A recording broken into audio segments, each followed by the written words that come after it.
this event featured interpretation services in the 3 official ECOWAS languages. Tout d'abord, je voudrais annoncer que cet événement dispose de services d'interprétation dans les 3 langues officielles de la CEDEAO. Em primeiro lugar, gostaria de anunciar que este evento conta com serviços de interpretação nas 3 línguas oficiais da CEDEAO. My name is Joarel Barros, and I am a communication officer at the ECOWAS Center for Renewable Energy and Energy Efficiency. And today, I have the pleasure to welcome you all to the 3rd and final day of the 5th of the ECOWAS Sustainable Energy Forum. According to the agenda, today we will be discussing 2 themes divided into 2 sessions. The first session is on innovative business models for delivering energy as a service. And the second session will be on energy, water, and food, the winning nexus. The forum is organized in a format to promote exchange of ideas and cooperation to support the implementation of the ECOWAS region's sustainable energy targets. We will begin right away with the first session by introducing Ms. Emily McAteer, representing Odyssey Energy Solutions, who will be the moderator of this session. Emily McAteer is the Chief Executive Officer and co-founder of Odyssey Energy Solutions, the off-grid sector's investment and asset management platform to streamline project development and finance. With more than a decade of experience in the rural electrification sector, Emily is an expert in distributed energy models and financing and energy data analytics. Prior to Odyssey, Emily was Chief Revenue Officer at Frontier Power, a subsidiary of Sun Edison, launched to rapidly scale the deployment of mini-grids in India and East Africa. Emily was also a Fulbright scholar, focused on off-grid solar systems in India and worked with advanced energy management at Enernoc and Yahoo. Emily holds a BA from Brown University, an MPA from the Harvard Kennedy School of Governance, and an MBA from Stanford Graduate School of Business. We kindly ask all speakers to open their video while speaking and to make sure that the microphone is unmuted before speaking. Ms. McAteer, you have the floor for the next 75 minutes or 1 hour and 15 minutes. Ladies and gentlemen, your attention please as we initiate the session on innovative business models for delivering energy as a service. Fantastic. Thank you very much. And good afternoon to many of you. Good morning here, early morning here from the United States. As mentioned, I'm Emily McAteer. I'm CEO and co-founder of Odyssey Energy Solutions. For those of you who don't know us, we are an investment and asset management firm for distributed energy projects with the goal of catalyzing the DRE sector. So this conversation today is near and dear to my heart, and I look forward to hearing from our panelists. So today we are discussing innovative business models for energy as a service. I'm joined by a fantastic set of panelists living and breathing this topic every day with their businesses. And so we'll first just begin with a round of introductions. I'll have each panelist present the work that they do and their approaches to delivery of energy as a service products and services. And then we'll move on to a discussion and followed by audience Q&A. So I very much encourage the audience who's listening today to type questions that come up during the conversation into the chat box at any time. And we'll make sure that we get to as many of them as we can towards the end of the session. So without further ado, let me turn it over to the panelists. I'm not sure if if there's a way for them to turn on their videos and be seen all at once. But I thought we would start with John. So I'll go ahead and let John introduce himself and share a little bit about the work that you do. Thanks, John. Thanks, Emily, and hello to everyone. I'm very pleased to be here with you today, especially on this panel, because energy as a service indeed is a very important topic for us at AFSIA. AFSIA is the Africa Solar Industry Association. We're based out of Kigali in Rwanda. And this, our goal is really to promote all kinds of uses of solar energy in Africa across the continent, because we believe it's a really great solution for many of the challenges that people are facing on the continent. And this, based on our experience, energy as a service is really like the way to make it more affordable to many people and to really grow the market for the private companies who are living from doing projects. And so we will have a chance to discuss more in details, but it's very pleased to be here with you.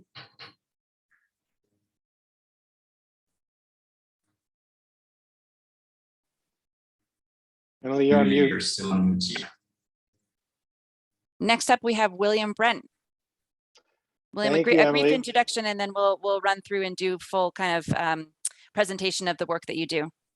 Sounds good. Yep. So I'm the Chief Marketing Officer for a company called Husk Power Systems. Husk Power Systems was the pioneer in the mini grid space. We've been around since 2008. Started in India, now operational in Tanzania and Nigeria. And I'll just end by saying that we have about 130 mini grids currently in operation in those 3 countries, and plans to scale a lot more. It's great to be here. Thanks for moderating, Emily. Great to have you, Willie. How about next? Yeah, let's hear an introduction from you. Thank you very much, Emily, and afternoon to all of you, depending on where you are. I'm Yao Azuma, CEO of KYA Energy Group, which is located in Lomé, Togo.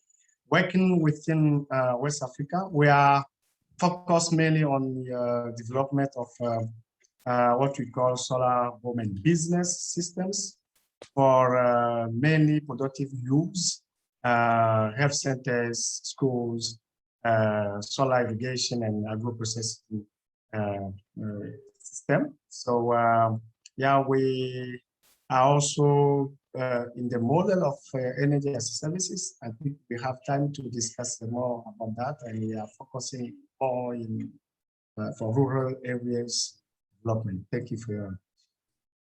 Great, thanks, Al. Great to have you. Next up, we have Jubril. I don't know if I've said your name right. Thank you so much, Emily. Pronunciation is very spot on. Thank you. My name is Jibril Adeojo, the co-founder and COO at One Watt Solar, short name OWAT. Pretty much we're a tech company. We pretty much provide a platform that aggregates off-grid sustainable energy projects on the continent. And we also aggregate a number of local solar companies across the continent. Then we focus on our platform to be able to attract capital that is required to execute project timely, while we also leverage our platform to create a lot of sustainable green jobs for young people to also add value to the delivery of energy in Africa. Thank you, and good to be here.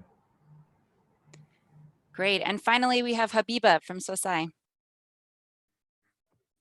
Hello everyone, good afternoon.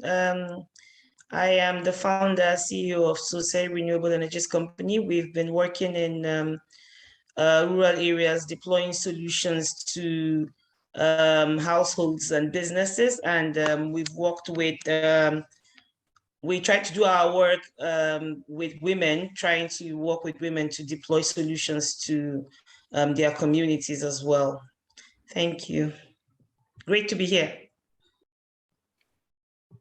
All right, fantastic. So today's subject is obviously energy as a service. I think what I'd like to do is first start out and hear from each of you the business models that you are either pursuing or thinking about pursuing, or have been exploring specifically in terms of delivering energy as a service. So Willie, Husk has been in the mini grid market for quite some time. I'd love to hear sort of the evolution of Husk's thinking on this and some business models that that the company is pursuing today around energy as a service model. Yeah, thanks. Happy to jump in. I mean, so I think when we started as a business 13 years ago, we looked at this as a an opportunity to provide electricity to rural communities that didn't have it or that were living in weak grid areas with unreliable electricity. And I think, as everybody on the panel will no doubt understand, that's a very difficult business to run profitably. Simply because the sale of electricity in and of itself in the rural communities where companies like Husk work is often not enough to make a viable business model, even if you're subsidized, but especially if you're not. And so almost by necessity, I think many good companies. I think you sort of have two camps in the mini grid space. One camp is, I just want to build the projects and somebody else can deal with the headache of trying to make them into a viable business. And then you have companies like Husk, which actually have as its mission to create socioeconomic progress and development in the communities where we work. So for us, just supplying electricity ended up being just a starting point, because in order to be viable, what we came to understand was that we have to think of it as an ecosystem, right? That we're entering a community where if you don't look at all the various pieces that feed into that community, whether it be agriculture or clean water or e-mobility or whatever the services that are available or could be available in those communities, you're probably not, except for a very small number of locations, you're probably not going to have a business that actually works, nor a business that meets the desires of those communities, right? So it's been a long journey. We've made a lot of mistakes in the process. We've learned a lot over that period of time, and I would say that we're looking at everything. We're experimenting with agri-processing, with irrigation as a service, with cold chain as a service. We're looking at e-mobility now, trying to decide if there's an opportunity in cooking. So that's part of the challenge as well, is that there's a lot of opportunity, but I think people or companies are still trying to figure out what makes the most sense and what's viable. And can you pick one or two, or do you really need to provide that whole ecosystem of services? And one other last thing I'll say, and then I'll hand it over to the others, is over the past decade, you've also started to see companies come to market with specific offers around specific services. So that includes clean drinking water, includes agro-processing, includes irrigation as a service. And many of those businesses are standalone. They're not necessarily part of a mini grid company or integrated necessarily with the mini grid company. So I think the other interesting topic for me is, as all of these different approaches come together in one place, are we going to end up in a vertically integrated world, or are we going to be disaggregated by different types of service?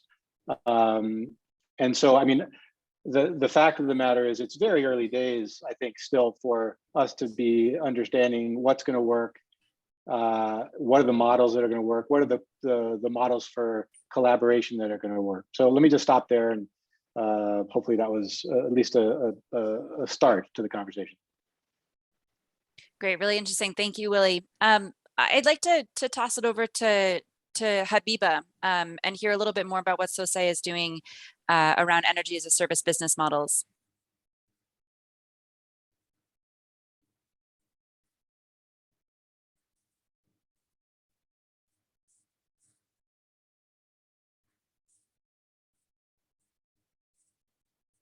Habiba, do we have you?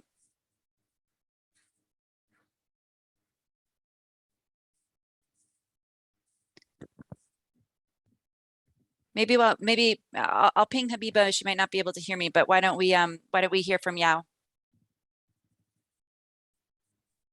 Okay, thank you again.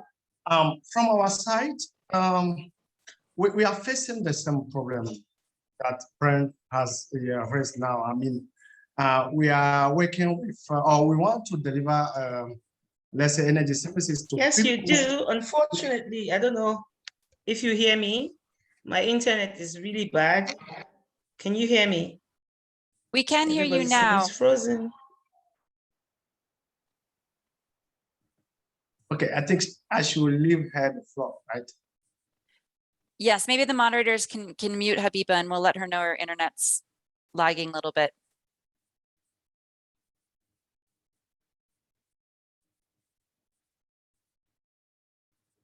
Go ahead, Yao. I think Okay, so I was saying that we are facing people who have very low incomes to afford, purchasing our system, because our target was to really give, power to people to develop their, business activity. We do not want to give people only lights for night and just, leave them with the solar kits. We want them to use the solar power to, develop their daily businesses. If they are working in agricultural area, or if they are targeting health centers or schools or any infrastructures that could be powered by solar system in order to have new revenue or to build their revenue. So it was very difficult to find a way to do it in a better way. So we have decided to design our system, which will be halfway between classical solar kits, which is very popular for giving light and some LED TV to population, and mini grids, which we think that is we need some subsidies or before doing it. So we have designed what we call KIASOP, which is Kia Energy Solar Pack, kind of solar home and business system, and we cap what we call Kia Shop to this Kia Shop. Kia Shop is the shop which delivers services to population. So we have a mobile phone charging station at Kia Shop. So people who are coming, for instance, to the health centers, the patients and people who are accompanying them can charge their phones and will be paying against these services. And also water for people who need water, because in these areas, water is also an issue. So if you have a borehole, which is not far, we use our electricity, our solar system during the day to collect water and to sell this water to the populations. And also we have noticed that simply photocopy, for some document is something which is very interesting to either students or administrative people. We offer also this kind of services within our Kia Shop. And finally, some people who are around the health centers, like 4 to 10 people, we sell them electricity. We have a monitoring system, a smart monitoring system of our Kia Shop in such a way that the priority in the night is given first to the health centers, for instance, so that they won't have power cuts in any way. So others will have power cut, but not them in case we have our battery which are discharging. So this is a kind of services that we have started delivering since last year. We are changing. We have a shift from selling only a kiosk shop to offer services based on electricity from our. I'll stop there for the moment. Yeah, really interesting. Just two follow-up questions on your model. One is I would love to hear a little bit more about the types of systems that you have installed at the Kia shops. What sizes are they? What type of technologies are you using? And then would love to hear a little bit more about the decision that led, or the thinking that led to your decision to provide energy to neighboring businesses and households around the shops and the health centers that you were powering. Yeah, the size, we have decided to go for 5 kilowatt peak. Okay, because from our experience, it's a good size for schools, for health centers, and we can use during the day. They don't have much needs, for instance, at this infrastructure. So we use electricity during the day for phone charging issue, for water pumping system, and in the night we have like 30% or 40% electricity, which is dedicated to the surrounding, we don't want to go more than that for the moment. We are experiencing this on 20 health centers right now, funded by USAID at the beginning. So there are many things behind this, because the maintenance, we hire a technician who is also pulling the Kia shop, for instance, who is doing the maintenance of the system. Okay, so it's guaranteeing the sustainability of the installation. The idea is within the time, if there are many needs that are assessed, we can increase the power from 5 to 10, but we don't want to go more than that, because it's like we want to do it like a network to give the system where the need is, not having mini grid system, because it is simple for us to deploy this kind of system than having a mini grid. So this is really interesting model. Look forward to discussing it further in the discussion section. Jubir, let's hear from you. Can you tell us what business models One Watt Solar is pursuing related to energy as a service? All right, thank you so much, Emily, and good to hear from other panelists. So a bit of background. So One Watt Solar, we've been around for over 13 years. So the first decade, we started off as a normal solar company where we were distributing and assembling the solar kits. We of course solar kits, and we had sold to over close to 1 million households and small businesses in Nigeria and some part of West Africa. And in 2015, we also pioneered and piloted the mini grid in Nigeria, in Sokoto, working with the NGIZ on the NESP program. But in 2019, we decided to also try the C&I space, where you sell energy as a service to companies that could afford to pay them, and because they know the value of the energy. But after that pilot, it was a very good pilot. Money was very good. So we decided to internally reorganize and reinvent ourselves in this service for the community or in the market. So when I say reinvention, we now said to ourselves, we have to come back out as a tech company, that we're not competing with solar companies, because we are not a solar company anymore. But we would rather spend capital and resources in building up a platform, a software, whereby every player in the off-grid renewable energy sector on the continent can plug it. And then we're able to provide power energy to the companies, to the people at a very affordable price point, while we of course leverage renewable energy as we decarbonize the off-grid energy space. So essentially, that's really our theory of change. And also the gap we also saw in the market across Africa is lack of capital. So we have a lot of local solar companies on the continent. They are well trained. They know what it takes to install solar in anywhere you put them into, but they lack capital. And again, not every company knows how to engage investors to raise capital. So we leverage on our platform, on our corporate governance, on our historic financial stability to now raise capital. And then we sign several contracts with a lot of companies. And then we partner with the solar companies that are our partners to do the installation, to do the maintenance throughout the life of the project.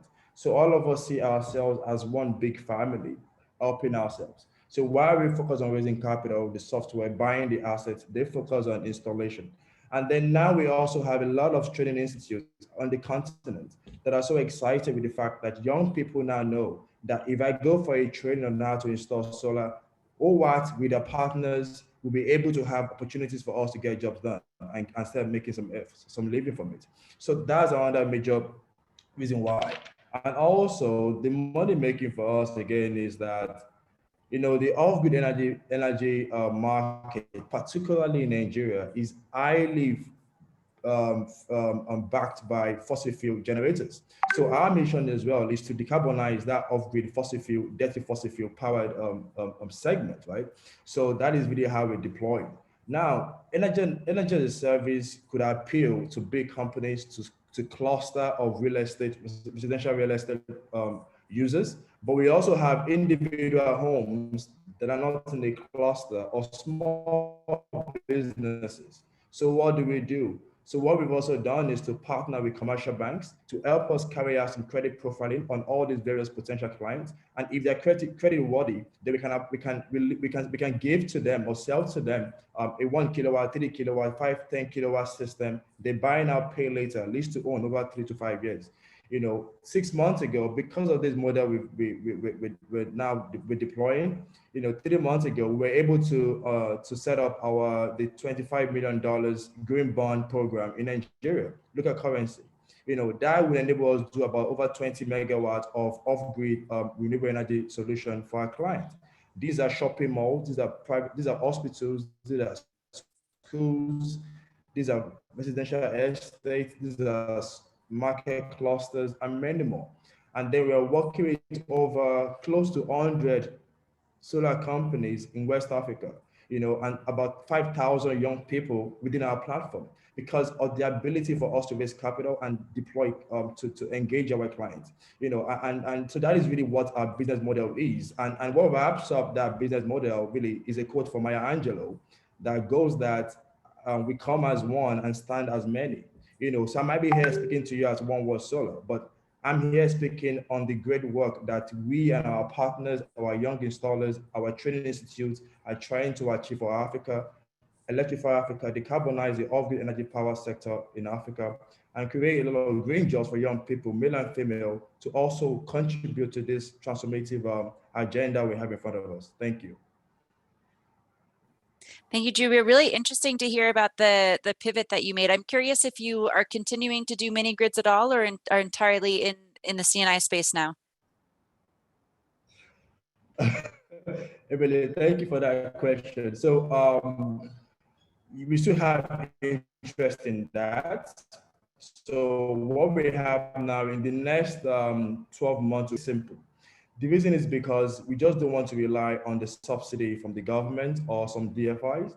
We want to be able, as a private sector company that can make money, to also beef up our cash reserve that we can leverage in also further giving better discount to the rural communities that cannot afford to pay for energy at a very good price. So that is what we intend to do in the next 12, 18 months. Great, got it. Thank you. I think we have Habiba back now. So Habiba, would love to hear from you a little bit more about what SOSE is doing related to energy as a service models. Okay, thank you very much, Emily. Apologies for my internet. It's been going back and forth, and has actually been a reason why I've been in and out. But I've been able to get a more. Feels like I have a better internet now. Anyway, so what SOSE has been doing in the energy as a service space, we are currently partnering with an organization called Independent Energy from the Netherlands. This allows us to be able to tap into the export credit from Atreides, managed by Atreides from the Dutch Good Growth Fund. And we're deploying mini grids that are tied to productive use technologies. And we have about 5 now operational, and we're going to increase. But besides that, we also have another fund that we got from them, and we're using to deploy solutions to schools, to hospitals. We have about 4 schools and 4 hospitals on our platform already, where we allow this organizations to make payments and in a structured manner. And so we have payment responsibilities for people, for those ones that are already with us for up to 5 years. We're currently talking with some estate developers who are willing to work with us such that we can deploy solutions for homes in their estates, and work with on the back end to have the homes ministered.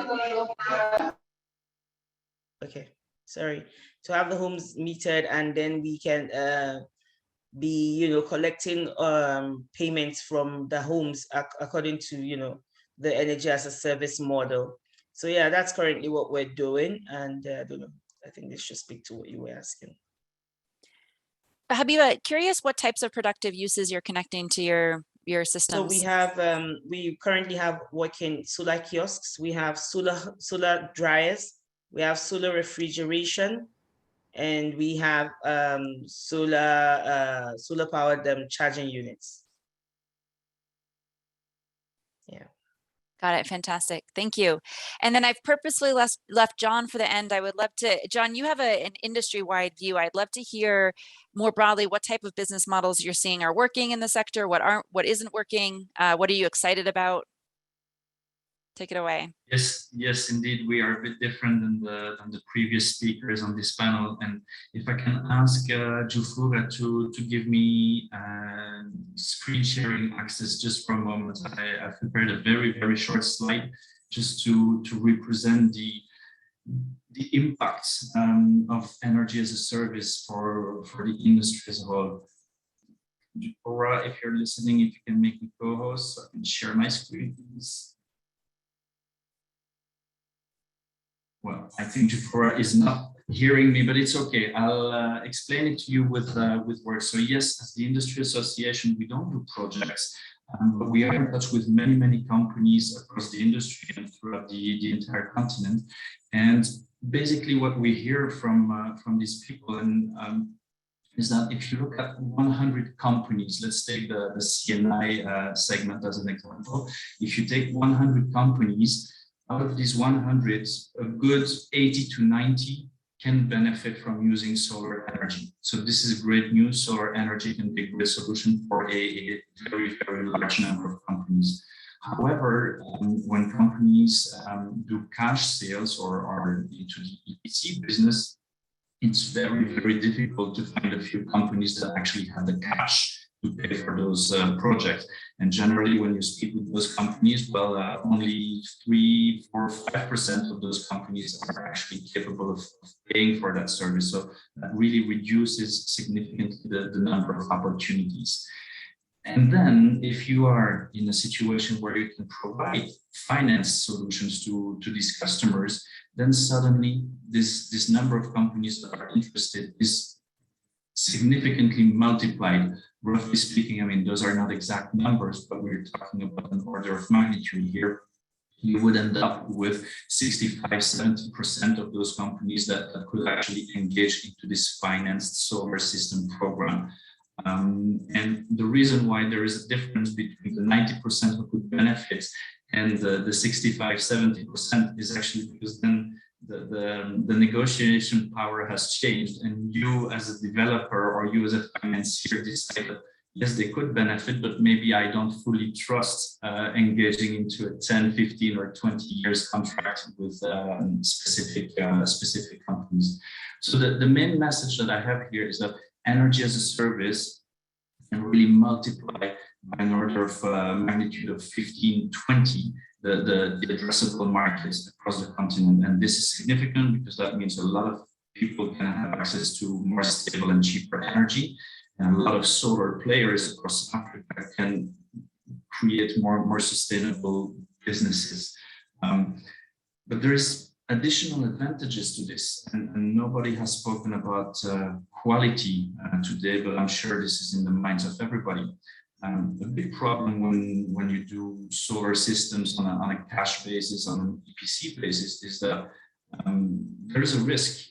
You buy your solar system today, and maybe in 6 months, 12 months, 18 months from now, there's a problem with the system. And then it becomes very difficult to go back to your provider. Maybe that provider has disappeared, and you're stuck with a system generated based on the batteries that were not properly sized or something like this. You're stuck with a system that doesn't deliver on the promise, and you think as an end user, solar doesn't work.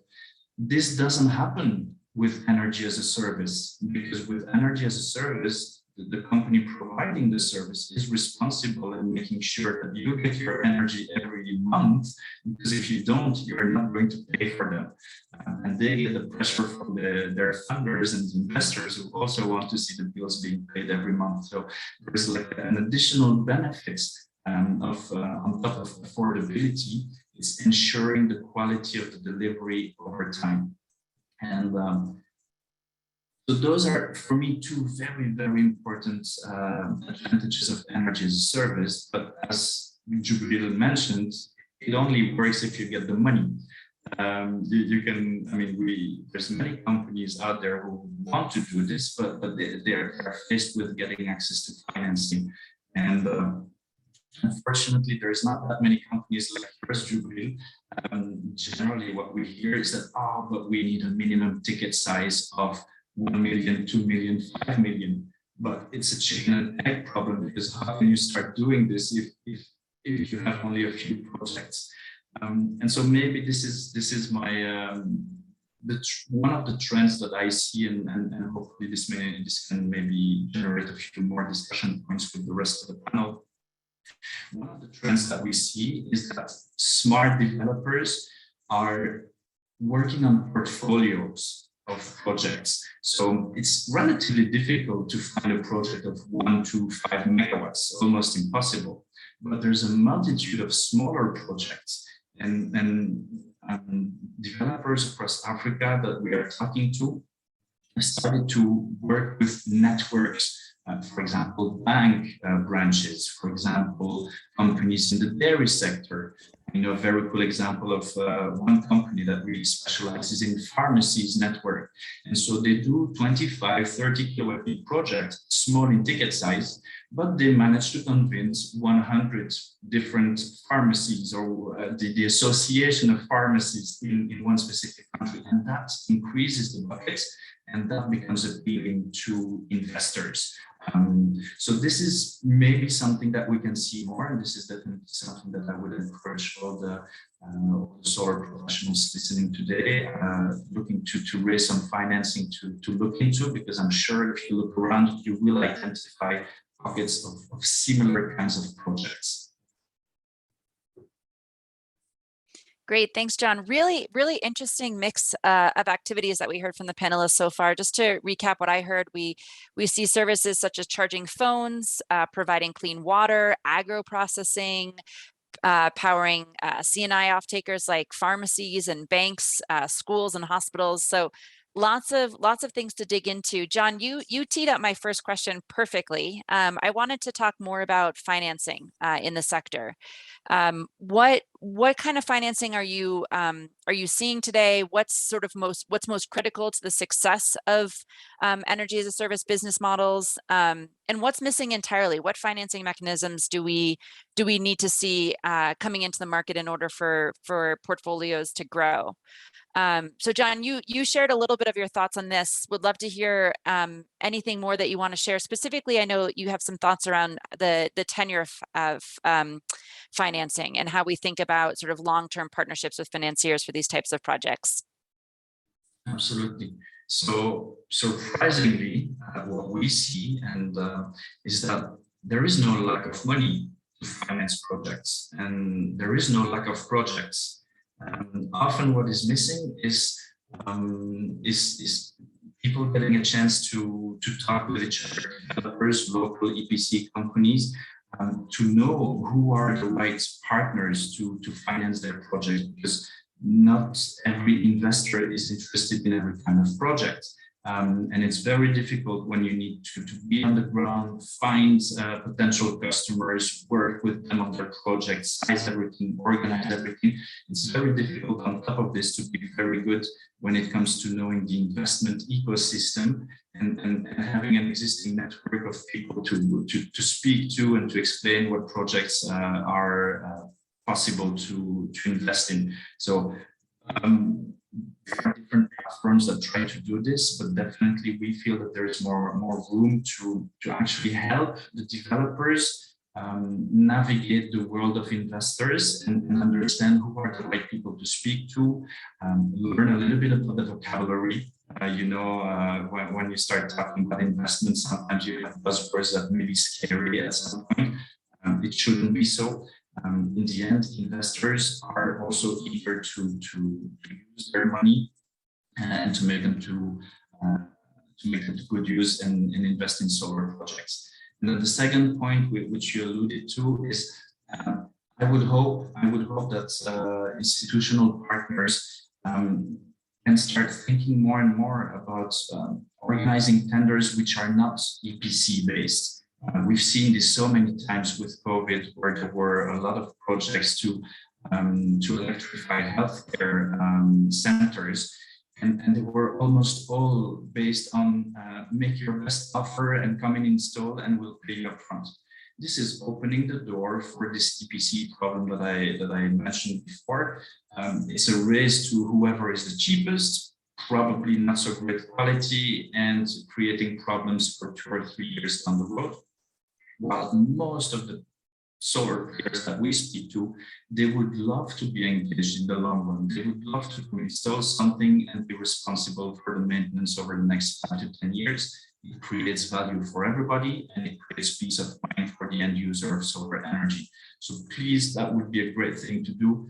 Change your model and go more and more towards energy as a service tenders, please.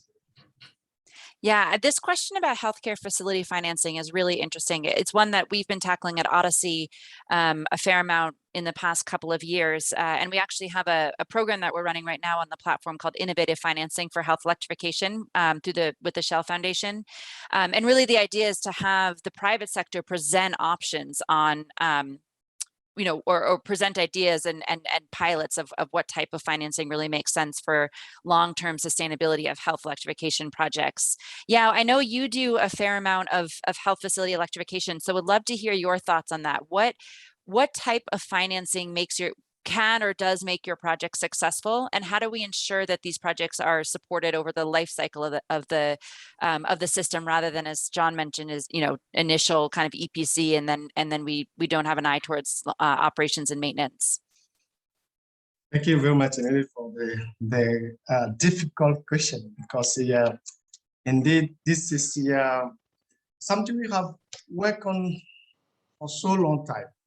And we come with the idea that we are starting with a fully, subsidized investment at the beginning. For instance, we have a grant from USAID, for instance, for the first starting point. But with our model that is based on Kia Shop, where we are able to give phone charging services to people, to sell water to people, etc., etc. We, from 1 to 2 years, we are able to finance on our own funds, like the third of the investment cost. And in 5 years, we are able to finance for all our system, half of the investment cost. And we hope by 7 years, our business model will enable us to finance fully, the installation for health centers, and going with the scale. If we are scaling up our business, it will help us, decreasing the investment cost of the whole system. And we hope that this kind of model will be replicated in different areas, different countries. So it will be becoming profitable. But for the moment, we need to go for grant competition or this to take a part of the investment cost for the moment. Otherwise, it's not profitable business.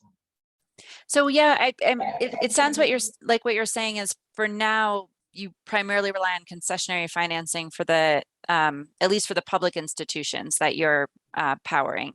What's it going to take for these to become commercial models? Yeah, it's what I was saying basically, because yeah, it is a mix of both. We have a part of the investment cost, which is supported by public, institution, and we are bringing a share of this investment cost. And with the services that we are delivering, we are giving to people, we are able to assure a share of this investment cost and also maintenance and the replacement of, some devices. I don't know if I catch well your question, but we are hoping with this model in 2 years' time, we have a third of the investment cost will be covered by ourselves. In 5 years, we are able to cover a half of it. In 7 years, we hope to, with what we have planned, we can cover all the investment costs ourselves. So from there, we are able to take a rural health center. We come with our system, we install and we sell electricity, we sell phone charging services, we sell water, we sell photocopy, and with the generation of revenue, we are able to develop new one, etc. This is view. It's a long-term view, but with a beginning of grant, a mix of our own contribution and public contribution. That's it. Got it. Thank you. William, I'm going to look to you. I mean, Husk has been in the market for a very long time and has seen the sort of full evolution of financing for mini grids. I'm curious, 2 questions for you. One, generally, how are you seeing the financing market change for mini grids? And are you seeing any specific changes in response to new business models around energy as a service? So I think energy as a service is actually pretty scary to a lot of investors. Investors want to invest in an asset class, right? Give me a steady yield from electricity sales over the lifetime of the project, and I'll be happy. Don't tell me you're going to start selling water, right? Because that scares me, and it's a complicated business model that opens us up to a lot more exposure and risk than I want. I'm sort of channeling what an investor might say, right? So I think that's a real issue, right? Does the type of investor needed for energy as a service exist today, right? And I think the answer is yes, but it's not happening at the sort of pace that we would like. We financed all of our projects for for many years off our balance sheet using equity, in large part because debt wasn't affordable. The tenor wasn't long enough. The interest rates were too high. And so the good news there is that debt finance is now much more available, or it's becoming more available than it has been. And so now we're aggressively raising debt. And I would say that our debt to equity ratio over the next 4 years will be 60-40, in 60 debt, 40 equity. And that includes, start conversations around local currency debt as well, right? So in markets like Nigeria, where we're present, we've got an office in Abuja with about 40 people working on the ground. That's a very volatile market in terms of the currency. We have a lot of foreign currency exposure risk there. So, it's encouraging to see that local financial institutions are starting to look at providing debt finance as well at pretty decent terms. Nobody's secured a lot of that money yet, but I would say they're promising signs. But I think that this also it just goes back also to the point I think I was trying to make earlier, which is that we still don't know so much about energy as a service, I think that the market is so early, maybe with the exception of irrigation, which got off to an early start. And I think that where the market needs to go and where companies like Husk is trying to go is we're trying to get much more specific. I think the conversations have been pretty high up here for a long time about, what type of services we should be providing and that are viable. So for example, in one country where we're operating right now, we're actually looking at specific value chains within the agri-food sector. And trying to determine whether those specific value chains, those crops, are viable, right? The other thing that forces you to do is it forces you to recognize as an energy company that you're used to a supply side mindset. And what you really need to have if you're doing energy services is a demand side mindset. And so if you're gonna get into energy as a service, for example, in the agricultural space, you better well be sure that you've got the right partnerships in place to do that can help you aggregate and cluster demand from smallholder farmers, that can help you figure out what the financial tools and mechanisms required, whether it's insurance, whether it's end user finance for productive use equipment, whatever it is, you better, whether it's machinery suppliers. I mean, there's a lot of moving parts in energy as a service as it relates to agriculture, but it relates to others as well. I mean, we sell water as a service in India. It's not easy. You've got to have an RO filtration system that needs to be maintained. You've got to figure out a whole nother go-to-market strategy. So I guess two points there. One, finance, I would disagree with John, is not readily available, depending on the type of finance that you're talking about.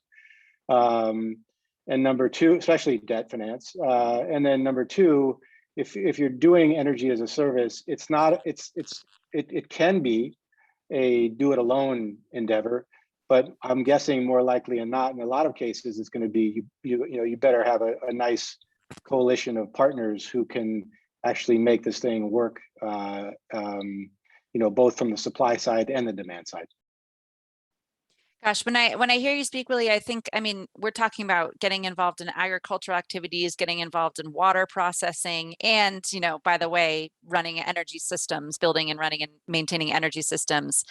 It's a lot for one company to try and tackle. Would love to hear from some of the other panelists, maybe Habiba, how do you think about that? I mean, what's possible to kind of all tackle in-house versus, partnerships that you need to develop to have specialization in services that are provided? Well, I think that I look at it from a different point of view. I look at it not just in the services part of things. I look at partnership, like a wholesome thing, not from starting from the investment up to the solutions, up to the partnerships, even the partnership with the communities, right? So it's not one, it's not just about the solution that we're going to deploy now. It's also about all of these other things. So for example, what we do at SUSE is we have a partnership with independent energy where we get the solutions from. So these are like mostly when we find a community and we send them the parameters and we're able to define what size of system we should deploy. We get that from them. And then we get another partnership, of course, of the suppliers of the productive use technology. I'm using our productive use technology for rural communities example now. And then we get suppliers for the productive use technology. Sometimes we are lucky, and at least in all of the times that we've used them, say, for example, solar dryers, we've been lucky that has come from grant funding. So of course, it's not us that are putting down our financing for that. And then, so financing comes from the Dutch government. The technology comes from the independent energy. Some of the financing could come, say, for example, for the solar dryers that we did, there was the PropComic ECREEE project from DFID where we bought the dryers for the 7 hubs that we're currently managing. And then we also have partnership with the community, because it is the women in the communities who manage the hubs. So we do not manage the hubs ourselves. We deploy the solution. We have an arrangement with them where we agree on how much it is they are. It's like a leasehold kind of relationship where they pay a certain amount of money monthly, and not towards offsetting the cost of the technology, but towards, of course, financing SUSE and financing their own activities and all of that. So they do drying as a service, they do drying for packaging as for sales as well. So you see, the partnership is multi-level. It's not just about seeking partners, say, for example, get an irrigation company, bring the irrigation, and that's it. No, we our own partnership, and there's no way you can actually do these things without partnerships, because even just the financing alone can actually sink a company that's not strong enough. So partnership from financing, partnership from technology providers, partnership from the people who are going to manage it, because it's one thing, again, to have all of this stuff running. I mean, our 7 hubs are across 3 states in Nigeria, and I'm just thinking about all of the stuff that I would have needed if we were like being the ones managing the hub, drying, packaging, and I mean, we'll be a food company as well. So that's how it's really not easy. But then, yeah, working with partnerships has actually been one thing that we've always leveraged upon. Yeah, absolutely. Especially community level partnerships, because I imagine if you've got a centralized office, getting out into every community to do all of those activities would be nearly impossible without those partnerships. John, what type of partnerships are you seeing in the market? Actually, I mean, I agree with what William and Habiba just said. I wanted to build on that, because I fully agree that it's difficult to stretch away from just being a electricity provider. But actually, we do see a few examples. I think it's an interesting trend. William, you mentioned that on some of your projects you do water purification. Well, there's this company, Off-Grid Box. They are specialized only on this. They use renewable energy to eventually offer another service, which is clean water. And that's something that we are witnessing. It's like the traditional energy players, instead of selling kilowatt hours, transition towards selling value-added services. I mean, to some extent, Yao also does this by selling a photocopy service in the Kia shops. You do this because you are able to make a little bit of extra money on this, and this is very smart. In the end, we're all in the game of making our activity sustainable and financially viable. Off-Grid Box is one. There's a few mini grids around lakes that's engaged into ice making for the fishermen to make sure that they can reduce their losses. There's a company in Kenya doing solar cooking stations, very interesting. So always based on solar energy, but they are not selling the kilowatt hours, they're selling the service that are made possible thanks to solar energy. And I think this is a very interesting development, but I agree with William. I have not seen companies ready to finance this yet. It's already difficult enough to convince them to finance the power generation activity. So imagine if you go one step behind, they get lost. What are you? Are you an electricity company, or are you a cooking station company? Even though the need is there and the financial viability starts to be proven on several examples. Yeah, and what we're hearing is there's quite a lot of hybrid models going on as well. So maybe you're providing services like photocopying or clean water, but also taking advantage of the system that's there to provide kilowatt hours to neighboring residential or commercial businesses. Just to pause for 1 minute, we would love to hear from the audience. I'm not seeing any questions come in, so just a nudge to those listening. We'd love to take your questions. I'm sure the panelists would love to hear from you. So just type into the chat box and make sure that you're typing to everyone when you put in a question, and we'll make sure that we get to those as well. And while we're waiting for those questions to come in, Jubril, I'd love to hear more from you about the C&I market. John talked a little bit about sort of the emerging models around portfolios of different types of off-takers, small projects for banks and for pharmacies. What are you seeing? Are there certain off-takers that kind of are more promising for building out those portfolios? How is the C&I market opportunities evolving? It's evolving very strongly. You know, it's a very So just quickly before you answer, Jabril, are we talking about rural C&I, urban C&I, peri-urban C&I? What are we talking about? Just because it's very different. Yeah, great question, Jabril. I'll let you tackle which one. I mean, as an investor, for now we focus more on the urban C&I. Okay. It's a very, very strong segment, very productive, very commercially viable and scalable. They're also one of the largest consumers of energy. Okay. So what we do essentially is just to make a comment on the funding. So I mean, if you saw me about a year ago, you see I had a very low haircut. Okay. So now I'm growing dreadlocks. And my plan is that I'm going to cut off these dreadlocks when access to capital is not the problem anymore in the energy space on the continent. I want the case where the problem becomes we need more businesses and young people to join this market.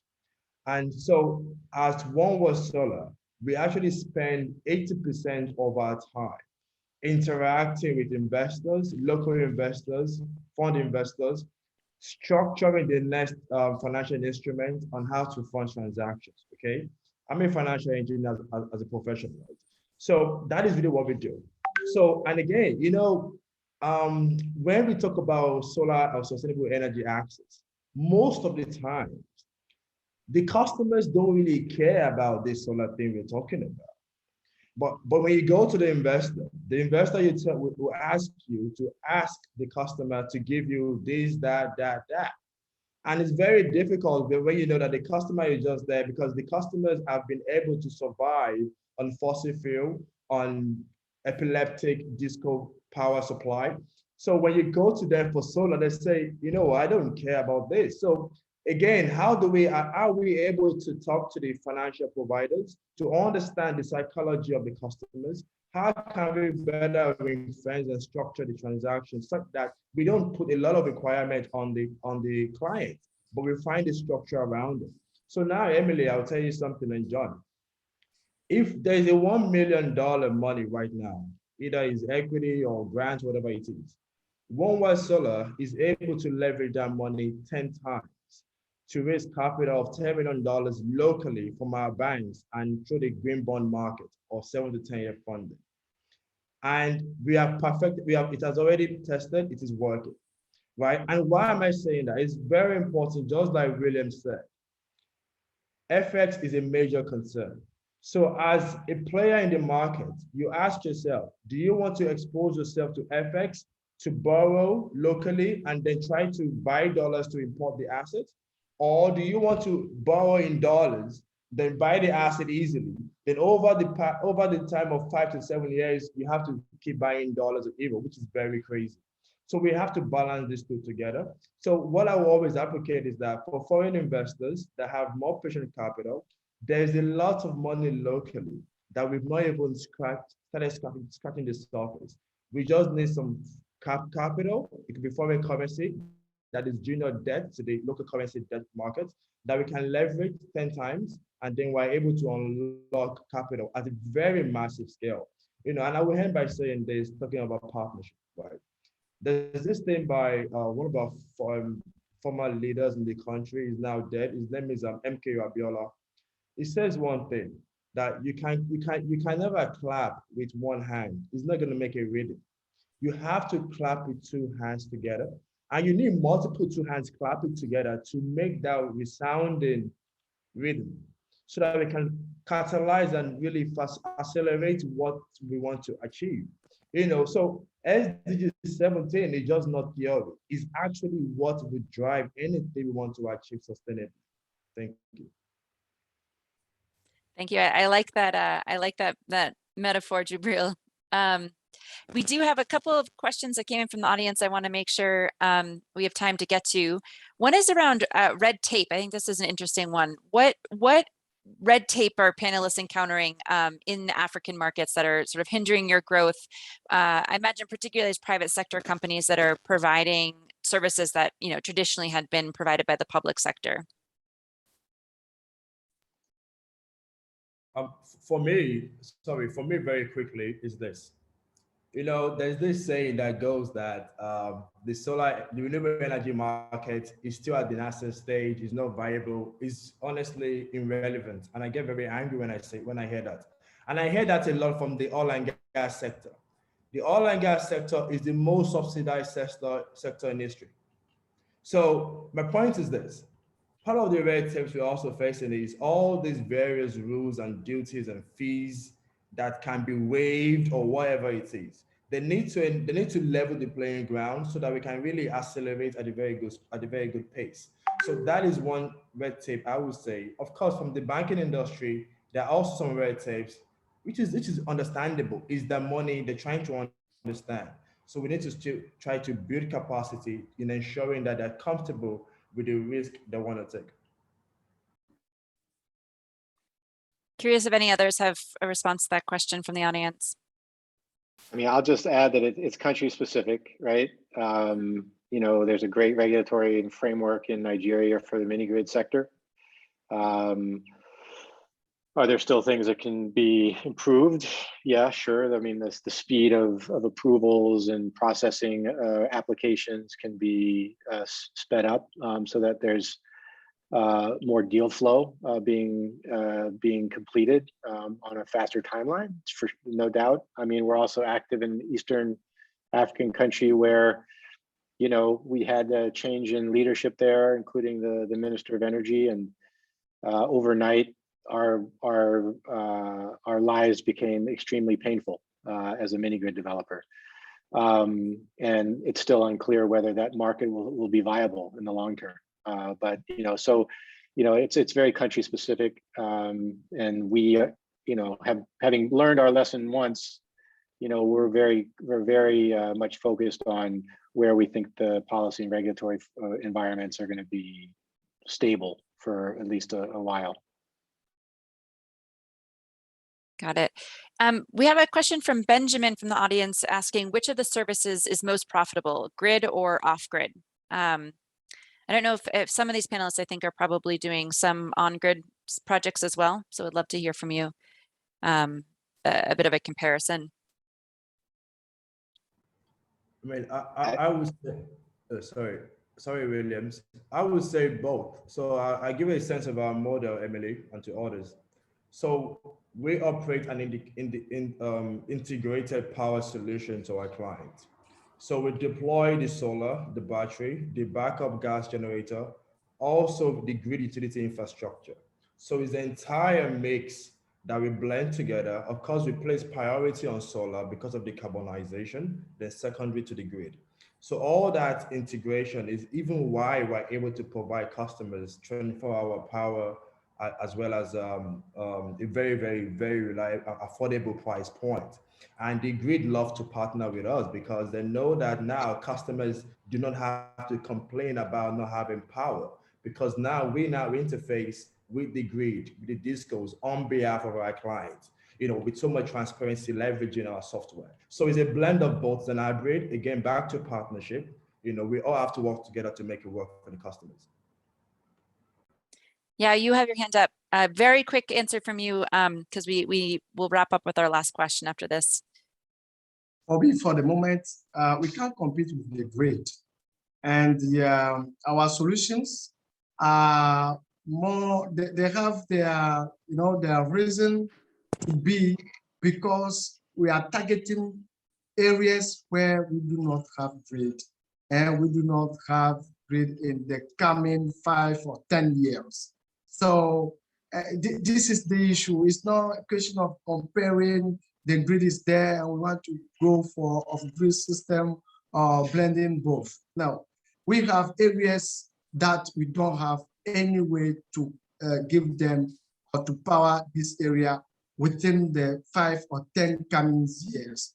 So how to deal with this kind of areas? This is the issue. Understood.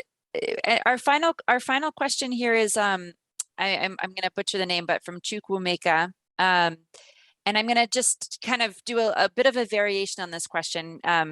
He says that, you know, energy is essential to life. What's it going to take to make energy accessible and affordable? So maybe we can use this as our final wrap-up question. One sentence from each of the panelists today. What's your key takeaway? What do you want the folks listening to this panel to have stick in their head as they, you know, think about what they heard in the forum today? And most importantly, what's it going to take for your business models, which are so absolutely essential to providing clean, affordable electricity to populations of the world that don't have it? What's it going to take for you to be successful? Habiba, let's start with you. Okay, great. Thank you, Emily. For me, I think I would like the listeners to take away that deploying energy solutions is not just, it's not a one-off thing, and you can't go into a community and just deploy energy, say for electricity, and walk away. You need to know, even if you can't do it alone, you have to seek partners to do it with you, but it's possible to actually be that person that brings, or that company that brings energy to the community that satisfies not just electricity, but productive use opportunities, economic growth, and, you know, all the other attendant co-benefits that can be accessed from, you know, having reliable electricity. Great. John, what's your one talking point? I would go in the same line as Abiba. I'm delighted to see that more and more companies, solar companies, are focusing on productive use now, as opposed to a few years ago where we were really talking about rural electrification, sometimes for people who could not afford it. I think it's great that the industry is evolving towards, let's bring solar energy to places and to companies and to individuals that can generate more wealth thanks to it. And then they will be able to afford solar energy for lighting it as a luxury, let's call it like this. So first, making money thanks to this energy, and then be able to climb up the comfort ladder, because you would be in a better financial position. And that's really something that I think is important for the development in Africa. Got it. On to you, Willie. So, I mean, I think we're all kidding ourselves if we think that we're operating on a level playing field. The playing field is heavily skewed in favor of state-owned grids, the subsidization of those grids, all of which lose money, all of which are terrible at rural electrification and providing the type of energy as a service that we're talking about. So let's just be upfront about that, right? So my parting thought is, unless the playing field is leveled and we're competing on a, you know, on an equal footing, then there's really no conversation to be had here. And what does that mean? It means that either we get rid of subsidies and incentives, or we provide equal subsidy and support mechanisms for private sector players who are providing not only basic electricity, but services on top of it. So arguably the value that we bring to economies, to central banks, to ministries of finance is an order of magnitude greater, yet we're often penalized because we don't receive the same support as the central grid actors do, and the discos and the discoms. So, you know, one or the other, but none of this in between stuff where we have, you know, cost reflective tariffs, but wait, the utilities don't? Why is that? They're trying to do something about that in Nigeria. We'll see what happens. I think that's encouraging to see, but that's my parting thought. Thanks. So leveling the playing field. Some really great parting thoughts here. I don't know how many are left, but yeah, let's hear yours. Okay, go ahead. Sorry. Go ahead. Yeah, we'll close out with you, Jibril. Sorry, I didn't hear the name of Jibril for myself. What I would like to say is, currently there is really no profitable business model for, let's say, rural electrification when it comes to health centers, schools. I think we are on the good trend by mixing up services and electricity providing as the classical done by energy providers. So we are hoping that in the coming years, this kind of new model will be more replicated and to become a real profitable business model that will help electrifying rural infrastructure like health centers and schools, and that will be really of great industry for Africa. Thank you for that. Fantastic. So we've heard about the importance of partnerships, the need to level the playing field, optimism for profitability in the future. Jibril, let's hear your final parting words. All right, thank you. What I would just like to say again is on the issue of renewable energy, particularly solar. With all due respect, but we have to be careful the kind of narrative we're pushing. What I'm saying is this, particularly in the local market, the investors, whenever they hear solar, what they think about is the rural communities or the poor people. And once you mention this segment, they just think it's charity, okay? And I was at a conference yesterday whereby Lagos State unveiled the Lagos State energy policy, okay? And then in that document, there's a particular chapter on solar, and the solar only focused on street light and the solar for the rural, for the slums. Then they focus the gas, just like William said, gas on the urban area. That is just so misplaced, where solar is cheaper than gas when it's used during the day, but of course, we're in the blend of both. My point is back to leveling the playing field is very important. But again, how we also craft the narrative, please.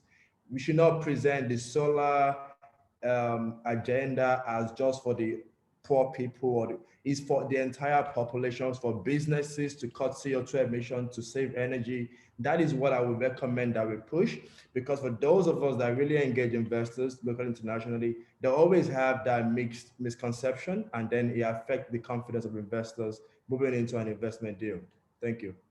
Thank you. Well, thank you so much, panelists. This was a really interesting conversation. And most importantly, thank you for the work that you're doing. It's not easy work, as we've heard over the past hour, but it's really important work. And each of you are contributing to the advancement of the sector in a way that is absolutely profound. So I'll wrap it up here. Thanks for your time. Thanks to the audience for your questions and engagement. And I'll hand it back over to the EF team. Thanks. Thanks, Emily. Thanks, Thank you, Emily. Emily. Thanks.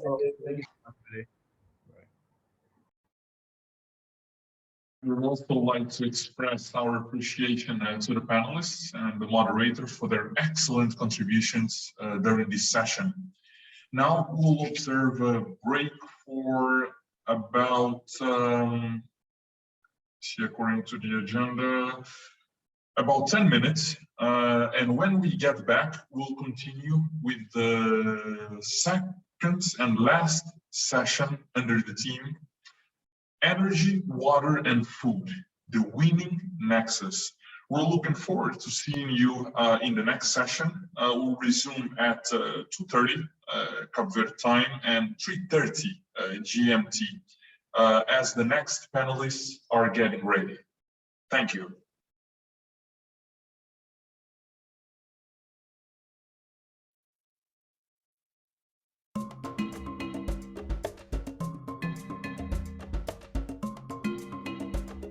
Welcome back to the ECOWAS Sustainable Energy Forum. We will continue by introducing the final session of this forum under the theme Energy, Water, and Food, the Winning Nexus. I have the pleasure to introduce you to the moderator, Mrs. Harriet Amisa Harter, representing Harter Energy. Engineer Harriet Amisa Harter is the co-founder and executive partner of Harter Energy Advisors, AEA, a leading energy consulting firm offering world-class advisory services across West Africa sub-region. Established in 2001, EAAS team of technical, financial, and regulatory legal professionals contributes the much-needed indigenous professional perspectives and insights to adequately contextualize the solutions being offered for optimized outcomes. With a career spanning over 35 years, Harriet has worked in various strategic and senior roles at the Volta River Authority, Ghana Grid Company, Kumasi Institute of Technology, Energy and Environment, a development organization, and Carter Energy Advisors. Harriet does not only see what she does at AE as providing services, she believes that as professionals, leaders, and indigenes of the West Africa sub-region, we should own and champion the issues that affect the sub-region and keep looking for opportunities to contribute through achieving total resolution and ensuring its sustainability. Harriet has demonstrated this conviction by the way she has led teams to execute projects and assignments for public and private sector clients across the ECOWAS sub-region, and in so doing, attracted hundreds of millions of dollars of investments into the sub-region. We kindly ask all speakers to open the video while speaking and to make sure that the microphone is unmuted before doing so, before speaking. Mrs. Harriet and Mr. Harter, you have now the floor for the next 90 minutes. Ladies and gentlemen, your attention please as we initiate the final session, Energy, Water and Food, the Winning Nexus. Good afternoon, good morning to those of you who are not in the sub-region. And Gerald, thank you so much for the introduction. I feel extremely honored to be invited by ECREEE to participate in this conference.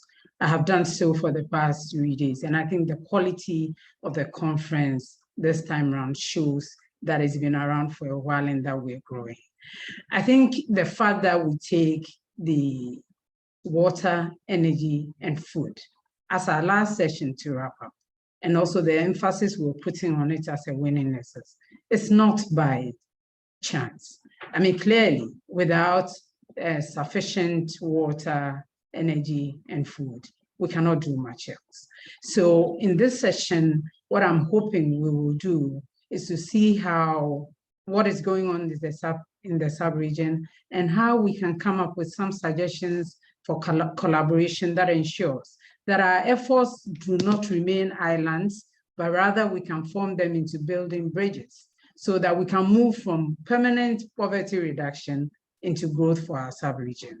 I think that I am extremely excited about this particular topic also because if you look at the statistics and the information, in spite of the fact that today we are not even feeding ourselves, by the year 2030, our food requirements are supposed to double. And therefore, there's not only the need to pay some attention to this, but there's an urgency to it because our situation is also compounded by the fact that climate change is happening and happening fast. So with the eminent panelists that I have, I am sure that we can do some justice to the topic we've been given this afternoon so that we give this conference, the ESEF 2021, its well-deserved wrap-up. So with that, I'll quickly call on, we have 5 panelists today. We have 1 key, out of them, 1 is going to do the keynote. Luca is going to give us a presentation. After the presentation, we will have the remaining 4 presenters tell us what they're doing and they make their contributions in 7 minutes. And then we will have a panel discussion and open the floor for our audience to make their suggestions and ask questions for us to interact and wrap up. So with that, I will invite my panelists to first introduce themselves. I would like to start with Luca. Luca, if you can introduce yourself, we'll just go around and introduce ourselves quickly. And then Luca takes the floor back and does his presentation. Thank you so much. I'm excited to be here and I want to hear from all. Thank you.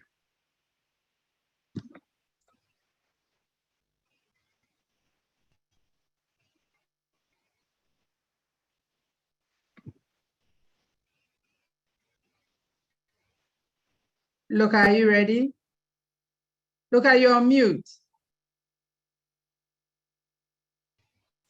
Yeah. Luca, we can't hear you.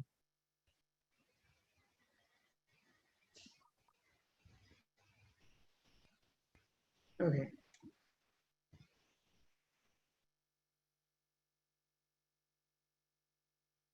Can we have,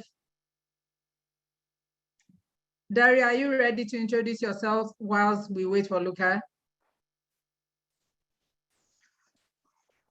Hello, good evening. Good evening, Daria. Yes, I had some delays due to the bad internet connection. Sorry for that. That's okay. So you go ahead and introduce yourself, please, Daria. Okay, perfect. So I'm Dario Traverso, CEO and co-founder of Genius Water, a company established with the aim to provide access to clean and affordable water with economically and environmentally sustainable solutions. We are based in Italy, and we are also present in Sub-Saharan Africa, starting from Cape Verde, where we have a local subsidiary and the locally trained team, and we are operating there since 2018. So we are providing solutions to desalinate and purify water using only solar energy, solutions that are totally containerized, fully autonomous, and they're suitable to operate in very rural environments. Okay, Dario, let me do this. I was getting everybody to introduce themselves. I'll come back around once Luca has done his presentation to actually hear fully what you have to. Okay, but thank you very much and you're welcome to the panel. Luca, are you able to introduce yourself now?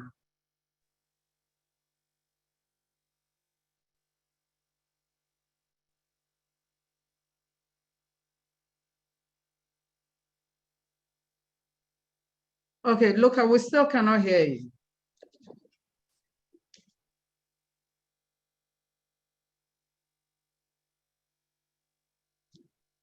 Luca, we can't hear you. Is Mr. Usu Akoto on the line? Harriet? Yes, yes, better. Hello. Luca, yeah, we can hear you. Hello, thanks, Harriet. Yeah. And greetings, ladies and gentlemen. My name is Luca Ferrini. I'm the West Hub Manager, West Africa Hub Manager for the Water and Energy for Food initiative. Thank you very much. You're welcome. You're welcome. Can we have, is Mr. Akoto on the line? Yes, yes. Okay. Good evening, good morning, good afternoon to everyone. Hello. So my name is Owusu Akoto. I am the founder of FreezeLink. FreezeLink is a cold chain one-stop shop. We deliver cold chain services in the food and pharmaceutical sector. So what that actually means is that if something is cold, we can store it, we can transport it, we can sell it, and we can fix it. And when we say sell it, it means that we act as an off-taker for food producers who generally want to focus on food production. And then we will use our infrastructure to get the products from the market, to the market rather. And then when I say fix it, it means that we have an engineering services team who are able to install cold chain equipment, maintain and repair them. So in a small nutshell, that is me and FreezeLink. Extremely interesting. We look forward to hearing some more from you. Can I call on Ishmael to introduce himself, please?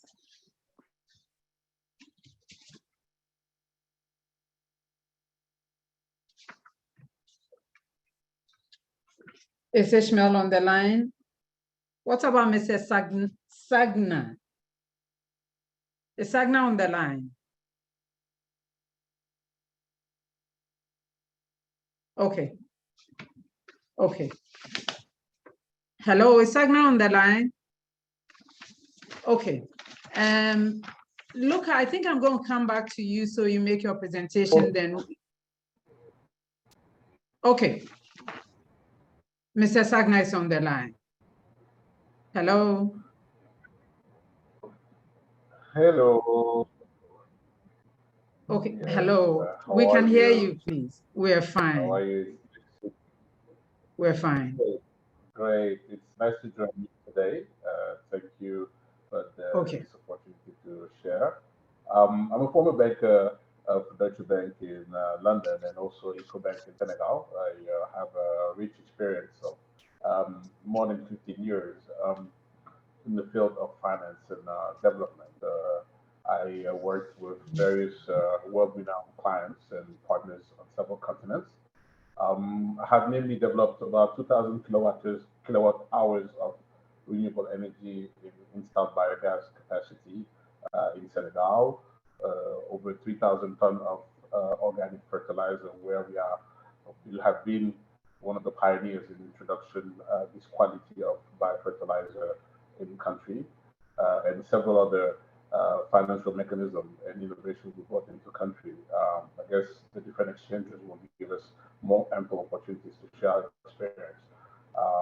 Thank you. Sagna, your story is another interesting one, and we really look forward to hearing from you. Do we have Ishmael now on the line? Okay. Whilst we wait for Ishmael to join us, I'm going to ask Luca to make his presentation, and hopefully during that presentation, Ishmael will join so that we can have the full panel. So Luca, you have the floor, please. Very much, Harriet. So let me introduce the concept of the Water, Energy and Food Nexus from the point of view of the international initiative of the 5 donors you see on the screen, which is called Water and Energy for Food. I'll briefly go through 4 points: the definition, the We for Food program in West Africa, policy aspects, and some bloopers to finish. So what you see on your screen is a picture from a place I pass by every morning in Abidjan as I cycle to work even before sunrise. The women you see are cooking informally in front of a fridge light, which is owned by a higher grade restaurant.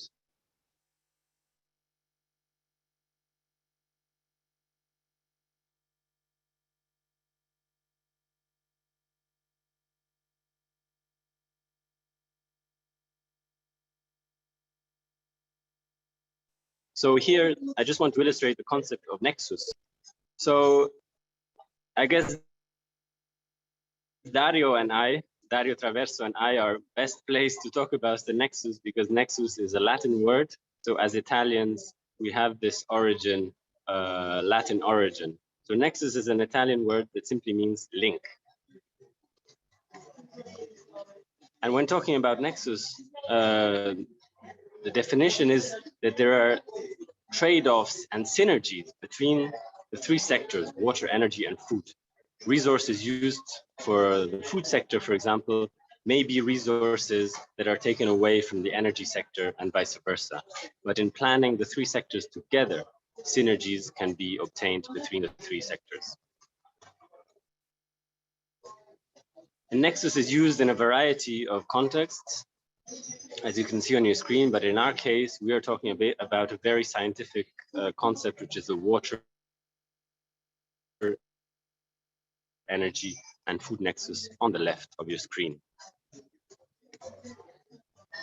So inspired by this nexus concept, the Water and Energy for Food initiative was created 3 years ago by the 5 donors on your screen: Germany, the European Union, the Netherlands, Sweden, and USAID.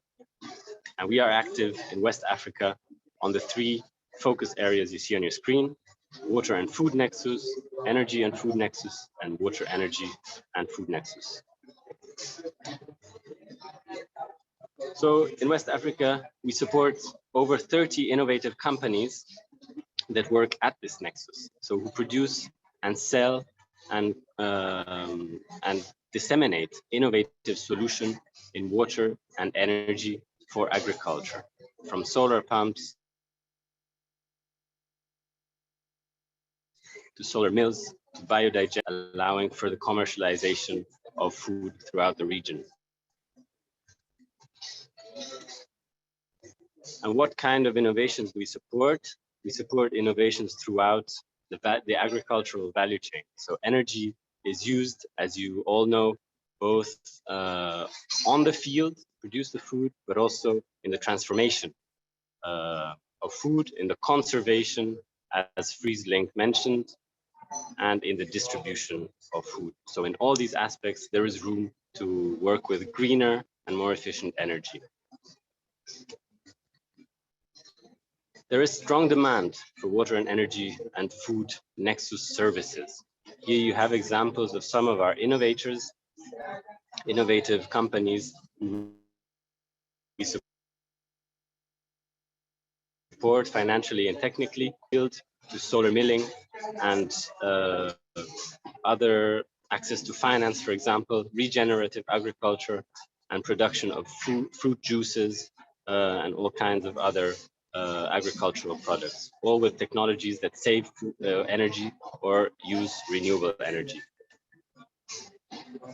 Here you have an other overview of the innovative companies we fund and support. So we are active in all of West Africa, and we have, if on the bottom right of your screen, you can see, for example, which kind of clients the companies have.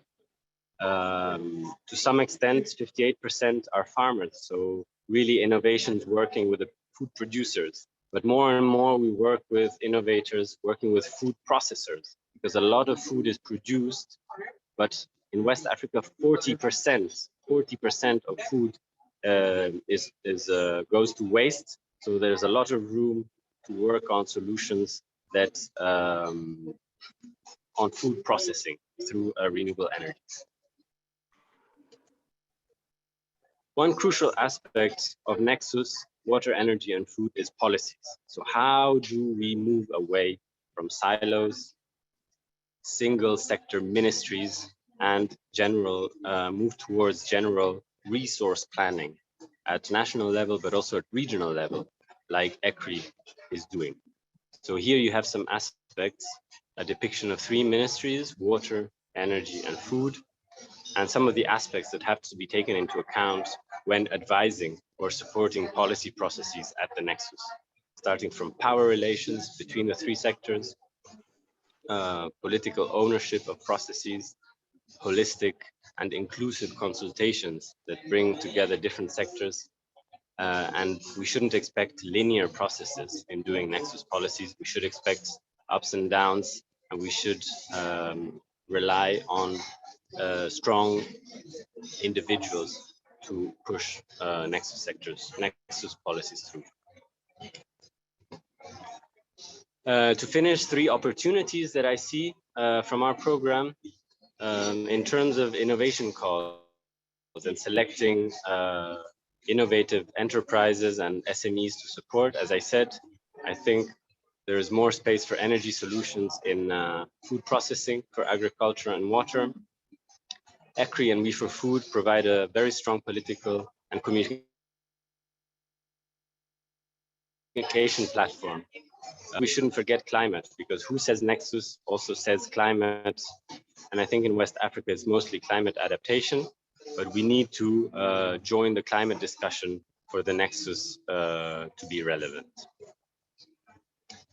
And lastly, a little bit of let's say, humor, because Nexus, as I said, is used in many, many contexts. So here are some examples of where the word Nexus is also used. And just for the small story, I was once at a workshop giving a training on the Nexus, and some of the participants even came up to me and asked me, so is Nexus a new donor? What can they finance in our activities? So there, let me leave you with that one and give it back to you, Harriet. Thanks a lot.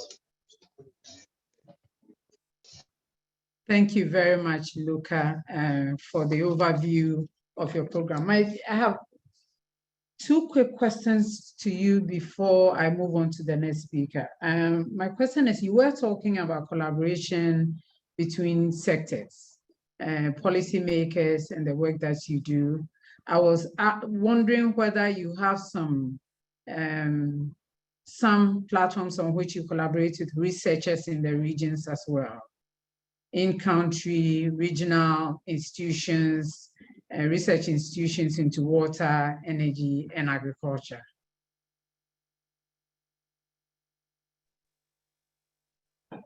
Thank you, Harriet. We do indeed. We work with various universities, and we try to couple West African universities and European universities to align research agendas, and most importantly, to make research agendas policy relevant. So it is one aspect to model the tendencies in water, energy, and food, and another aspect to translate that research into policy, which requires a whole new language. So we are really at the heart of this work, and we invite other partners to also come on board. Okay, this is an area that I think we should further interrogate as we go into the discussion. But Luca, thank you very much for your presentation. And I will move on to the next, the four other presenters. I think I'm going to call on Darius to introduce what he does and what his experience has been in working in the West Africa sub-region for us. Thank you. Thank you very much, Harriet. So let me share the screen, first of all.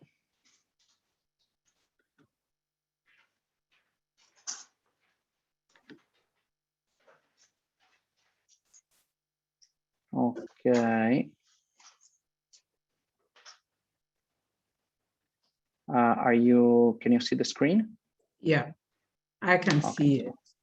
I can. Okay, perfect. Okay. All right, so go ahead. So, yes, so I'm going through a brief presentation, less than 10 minutes, talking about overall what Genius Water is about, and also talking about a real case example that we have developed in Cape Verde, where actually there is a strong link between energy, water, and food.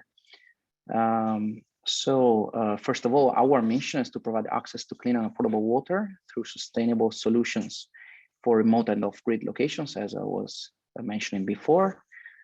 Well, clearly, where there is most of the areas where there is lack of access to clean energy, there is also most situations also lack to access to clean water, and access to clean water need energy to be present. So there is in any case the strong nexus that connects the two. But it's not only energy and food, because then energy and water, we should also talk about decent work and economic growth that are connected to the previous two. And first of all, decent work, what you see on the left, by the way, is one of our technicians. It is our approach to engage with local communities and train local people in order to empower them, training them to grow in their skills. And those also would be are our, let's say, installers, and our people who maintain the systems. But also in terms of economic growth, because we all know that access to energy and water, anyway, it brings empowerment to women, to farmers, to education, and therefore a whole lot of benefits going from, that are coming from energy and food development and water development. We can say we're 40 years in the solar industry. When my father started back in 1981, so building solar cells, components, and also systems in Burundi, Kenya, Tanzania, Botswana, and all over Africa, and JVs and technology transfers. Currently, we are also one of the major solar panel manufacturers in North America, with the company Silfab Solar, with over 1 gigawatt capacity. And it is together with my father that we decided to take all this experience and know-how in solar energy and renewables to establish Genius Water, in order to provide sustainable and especially long-lasting solutions that would provide clean water access in remote areas. Currently, Genius Water is based in Italy and with a subsidiary in Cape Verde, but also expanding its presence in Sub-Saharan Africa and also Latin America. With different projects from Somalia, Kenya, Tanzania, Nigeria, Mozambique. What we say is from any water source to any water need. So we take any water, is it brackish, is it seawater or contaminated water, and we transform it, we process it and make clean water available, drinking for communities, for agriculture and farming, rather than for real estates and resorts, only with a very sustainable approach and with a centralized unit, 100% powered by solar. So our approach is integrated, meaning that we start from even identifying the groundwater aquifers with drone-assisted technology, where no borers are existing or present. We process the water through reverse osmosis powered by solar, and then we store water and then distribute. We prefer to store water instead of storing batteries, again, because our approach is to make sure that the systems will last for decades in the rural environments. As I was saying, 100% automated, so everything is controlled by PLC and real-time monitored from Italy and from our regions, and without batteries, without emissions, and especially because when we talk about water treatment, one of the main cost components is energy. Thanks God, we have energy coming from the sun, which is free, and therefore our systems really provide an extremely low operational cost. Talking about the project, desalination project, we have developed in between 2020 and 2021 in Cape Verde. We're talking about the island of Boa Vista, whereby one system would provide water to farmers association, farmers community, and also to a community of people who, as we see here, they're facing, both are facing several issues. We're facing several issues. So the farmers, as many, it happens in many areas, we're irrigating with salty brackish water, which is affecting the soil drastically and reducing the production dramatically. And also many of these farmers were running away from these cultures and going into the towns with another number of issues. And as well, the community, which was not connected to the grid to supply water, they were facing a lot of water shortages, and water would be transported by truck with, you can imagine, extremely high costs. We have developed our solution that you see here, which is our Genius RO, so the solar-powered desalination system.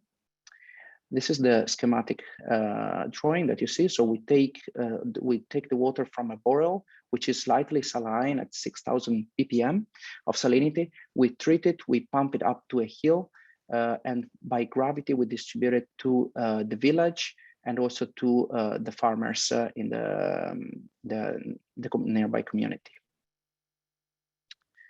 The whole system has a capacity of providing totally 75 cubic meters per day of clean water, whereby most of it is supplied to the community for farming, and 17 cubic meters per day is provided to as drinking water to the community. The results that we have seen were really impressive, and we were also there just a couple of weeks ago. And we have seen that during this year, we had 60% of crop production increase. This also because thanks to the desalination process, we have cleaned the soil that was really contaminated by all the minerals. And we have increased every month, new farmers are coming and increasing the land that is getting cultivated. And especially another nice benefit is that now they are making livestock farming. So they're having 1,400 animals there. So thanks to our water supply. And they're expecting to have new farmers to join this community that is actually setting the example for the island, and actually that we are planning to replicate there as well as in other islands. So now I will share with you just a quick video.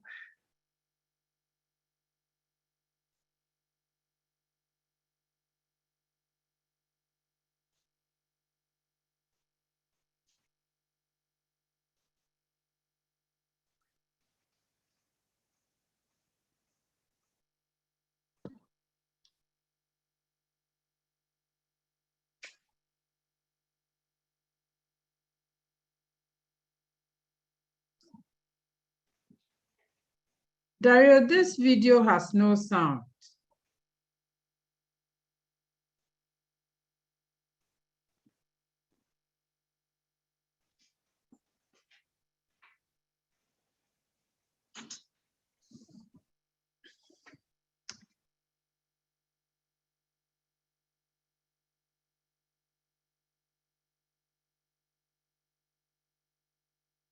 Thank you very much, Dario. Thank you, Dario. Thank you. So thank you so much. Thank you. I will get back to you with my questions once we do the panel discussions because we're running a little late on time. Okay, but thank you very much. A very interesting discussion. Can I call Mr. Owusu Akoto to introduce his firm, what they do, what their experience has been in the West Africa sub-region? Mr. Akoto, you have 7 minutes, exactly 7 minutes, please. Thank you. All right, thank you very much. Yes, I will be very, very concise. Okay. And maybe start from the beginning. I left Ghana after schooling in Ghana to study abroad in the US, and I made a pact with myself. And the pact was that I would take the exposure and experience that I gained abroad and use it to do something useful in Ghana. And so having spent my career, the bulk of my career as a supply chain person working with multinationals and governments on industrial projects and food supply chain, it was obvious to me that I had to do something around this post-harvest losses thing. And in growing up in Ghana, you hear about post-harvest losses on the radio, on the TV, without really understanding the magnitude of the issue. 1/3 of all food grown for human consumption is wasted. And so with my tendency to hate waste and with a supply chain background, really the idea of FreezeLink was born. And so coming back to the introduction, in short, if something is cold, we store it, we transport it, and we sell it, and we fix it. And the selling it bit is where perhaps the main reason why I was identified to attend this panel. We work with food producers, including farmers, who want to do a couple of things. They want to get their produce stored on their farm to avoid post-harvest losses. And that means that when it comes to food, fruit and vegetables, the post-harvest losses are even higher than what was mentioned earlier by Luca. They can get easily to 50%. And so our solution, our bundle of services sees us installing modular cold storage, which is one of the innovations that is happening within the cold chain world, and is interchangeable, interusable with solar technology. It sees us being able to, with our engineering services team, maintain and repair that on-farm infrastructure. And it also sees us transporting the produce either to local shops where we do deliveries every day with our fleet of cold trucks, or for export, where we are able to take produce at the right temperature to the port or airport, and then also to ensure that the temperature is maintained during transit. At the moment, we have a project ongoing in the Republic of Benin, which is a bit of a teaser in terms of where we are going. That project sees us constructing a refrigerated terminal dedicated to horticulture produce at the international airport in Cotonou. And that will enable farmers in Benin to export fruit and vegetables, in particular, banana, mango, chili pepper, and pawpaw to Europe. And so with this same modular storage, we hope to create what we call a horticulture highway, whereby we are able to enable farmers in West Africa to reduce their post-harvest losses, benefit from on-farm cold storage, and benefit from temperature-controlled transportation to take their produce to retail and also for export. I want to quickly touch upon why we get up with a spring in our step every morning. When we talk about the Nexus on the food front, we know that Europe refrigerates probably 97% of all fruit and vegetables that are grown. Guess what that number is for Africa? It is under 4%, under 4%. And so when you look at the value of fruit and vegetables that are exported, the global average for fruit and vegetable per ton is $438 per ton. In Africa, that average is about $241 per ton. So that is a discount of 55%. And our view is that our farmers need not be so poor because we want to make cold chain infrastructure accessible like a utility, similar to the way you are able to access your water or your gas or your electricity. The second point around the Nexus is water itself. When post-harvest losses happen, the food rots and it infects the water bodies. One interesting statistic, and this is probably the number one statistic that I mentioned that surprises people. At the moment, there's a huge dialogue around cutting global greenhouse gas emissions from the aviation sector. The aviation sector contributes about just under 2% of global greenhouse gases. How much do you think that the food supply chain contributes to this figure? It's actually 6%, 6%. And so if you look at that 6%, about 2/3 of that figure comes from supply chain issues around refrigeration and storage and handling and so on. So there is a real impact to be made. There's a real impact to be made by democratizing supply chain, democratizing cold chain. And then the final point I'll make focuses on energy, and that is that think about the people you know who do not have a fridge or freezer in their house and their pattern of behavior in transporting food. What happens is that they go to the shop far more frequently because they don't have a way to store it. So we actually see this on a macro level. Even commercial farmers without cold storage, they are having to spend so much on ambient transportation because they don't have the on-farm storage, which obviously we know pumps carbon and pollution into the air. So I'll stop there and look forward to the discussion later on. Thank you so much. Thank you so much, Mr. Usakuto. In fact, this is heating up and I can't wait for the panel discussion. I think it's clear that storage has a significant role to play if we're going to meet our targets in food production in Africa. And so, Mr. Akoto, I want you to just take note. I'd like to, when we come to the panel, for you to tell us about some of the barriers that have prevented you from expanding quickly and what can be done by way of collaborating partnership, and especially the WE4F program, how they can, I know that you're collaborating with them right now, but what additional support would you require if you were to really gear up? Because the challenges facing us will require us to do more than we're currently doing. Thank you so much for your presentation. And I will move on, we'll quickly move on to our next presenter. Ishmael, I see you now, you're on the line now.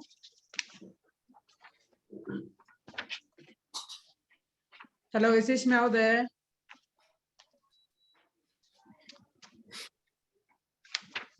Okay, can I go to Mr. Sagna then? Is Mr. Sagna there? Yes, I am. Okay, can you please make your presentation? We want to hear what you've been up to in the sub-region, what your experiences have been, and you have 7 minutes, please. All right, I'm gonna go ahead and Thank you. share my screen. I'm gonna go ahead and share my screen so I can share the presentation here. Perhaps can you see my screen right now with the presentation? We can see you. And how about now? Can you see the presentation? No, I still see you. Okay, let me try again.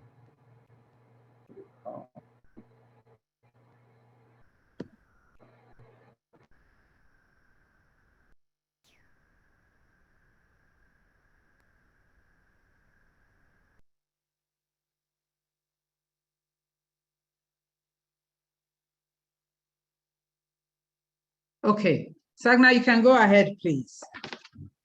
We can see it. Can you see the presentation now? Yeah, we can see your presentation now. Great.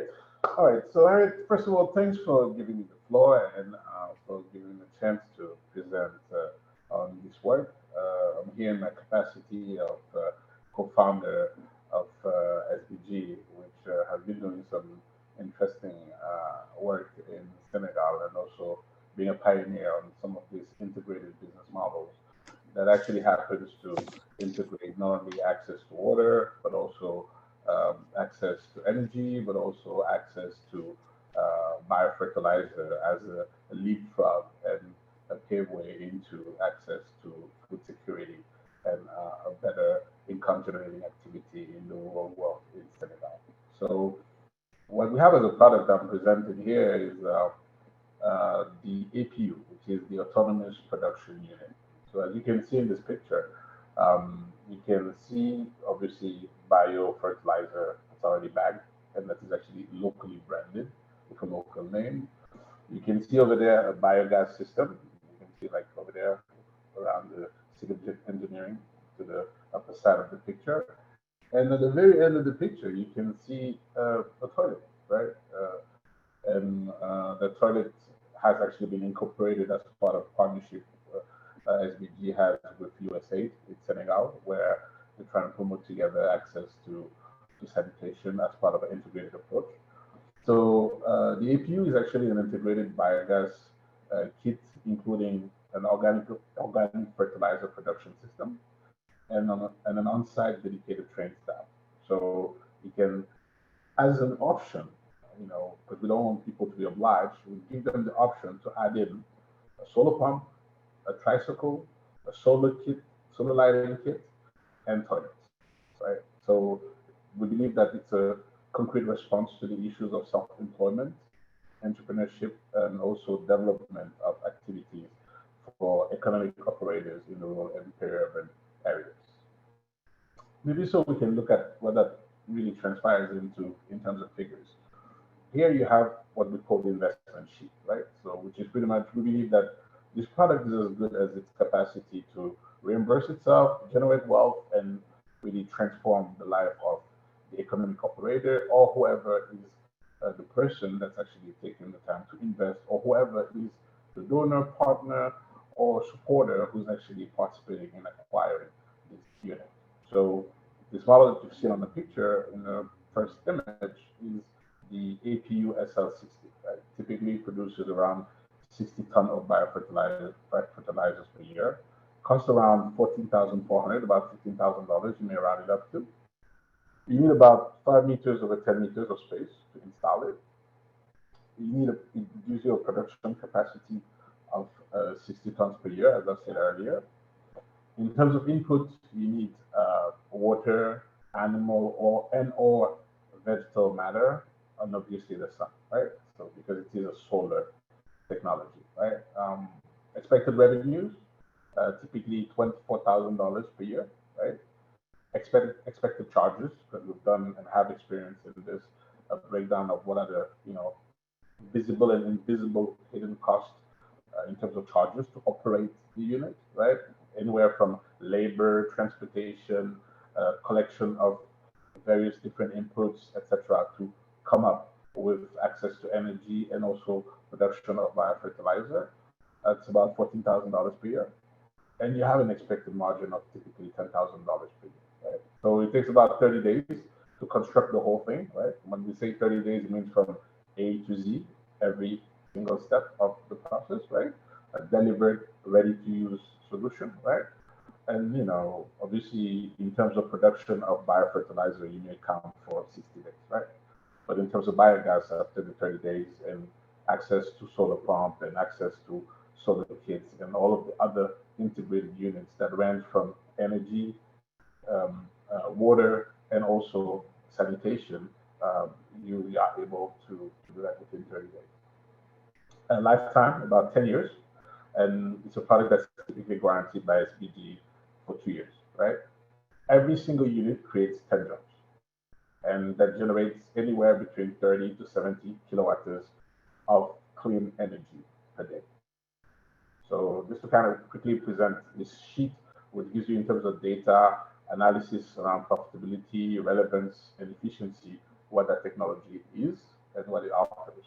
In terms of value proposition, we believe that it has a value proposition for entrepreneurs first, because we believe that it can enable entrepreneurs to increase their income through the production, use, and distribution of organic fertilizer, and obviously, and most importantly, for the community, to develop a circular economy to boost food security by improving soil fertility and enabling healthy and sustainable agriculture to feed Africa, right?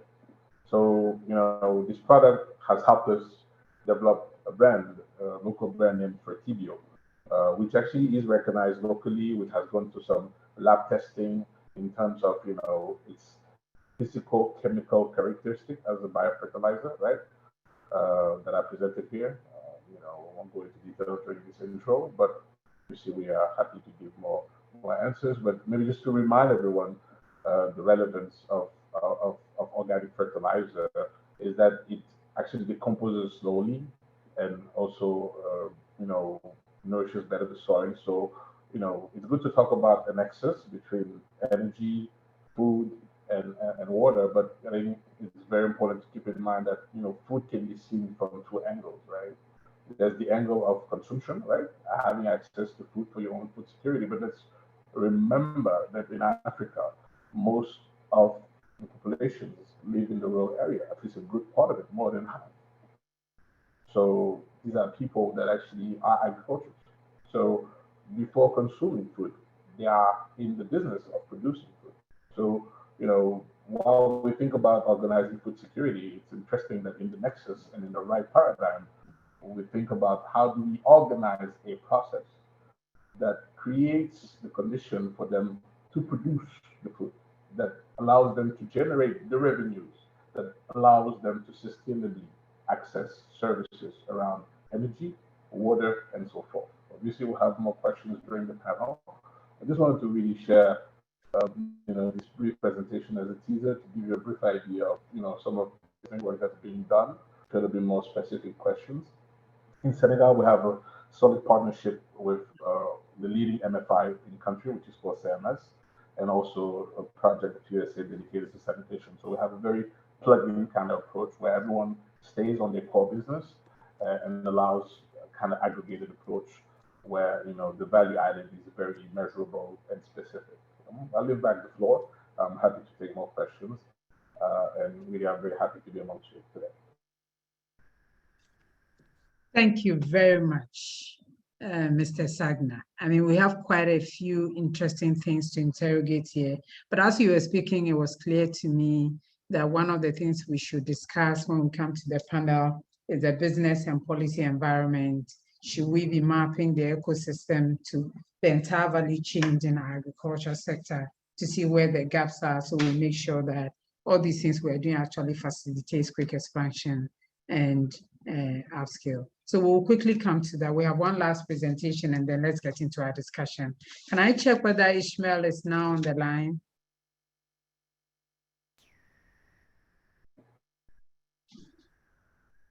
Did we get Ishmael on the line?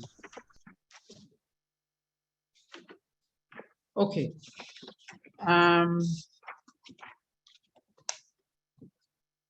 Distinguished gentlemen, let's have our panel discussion then. And if Ishmael is able to log on, we will give him time to make his contribution. So I have Lucas, I have Dario, I have also Akoto, and I have Sagna.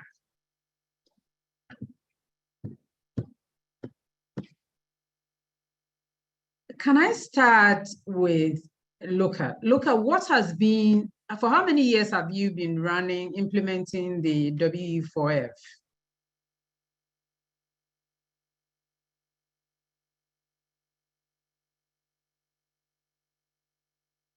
Hello, Luca.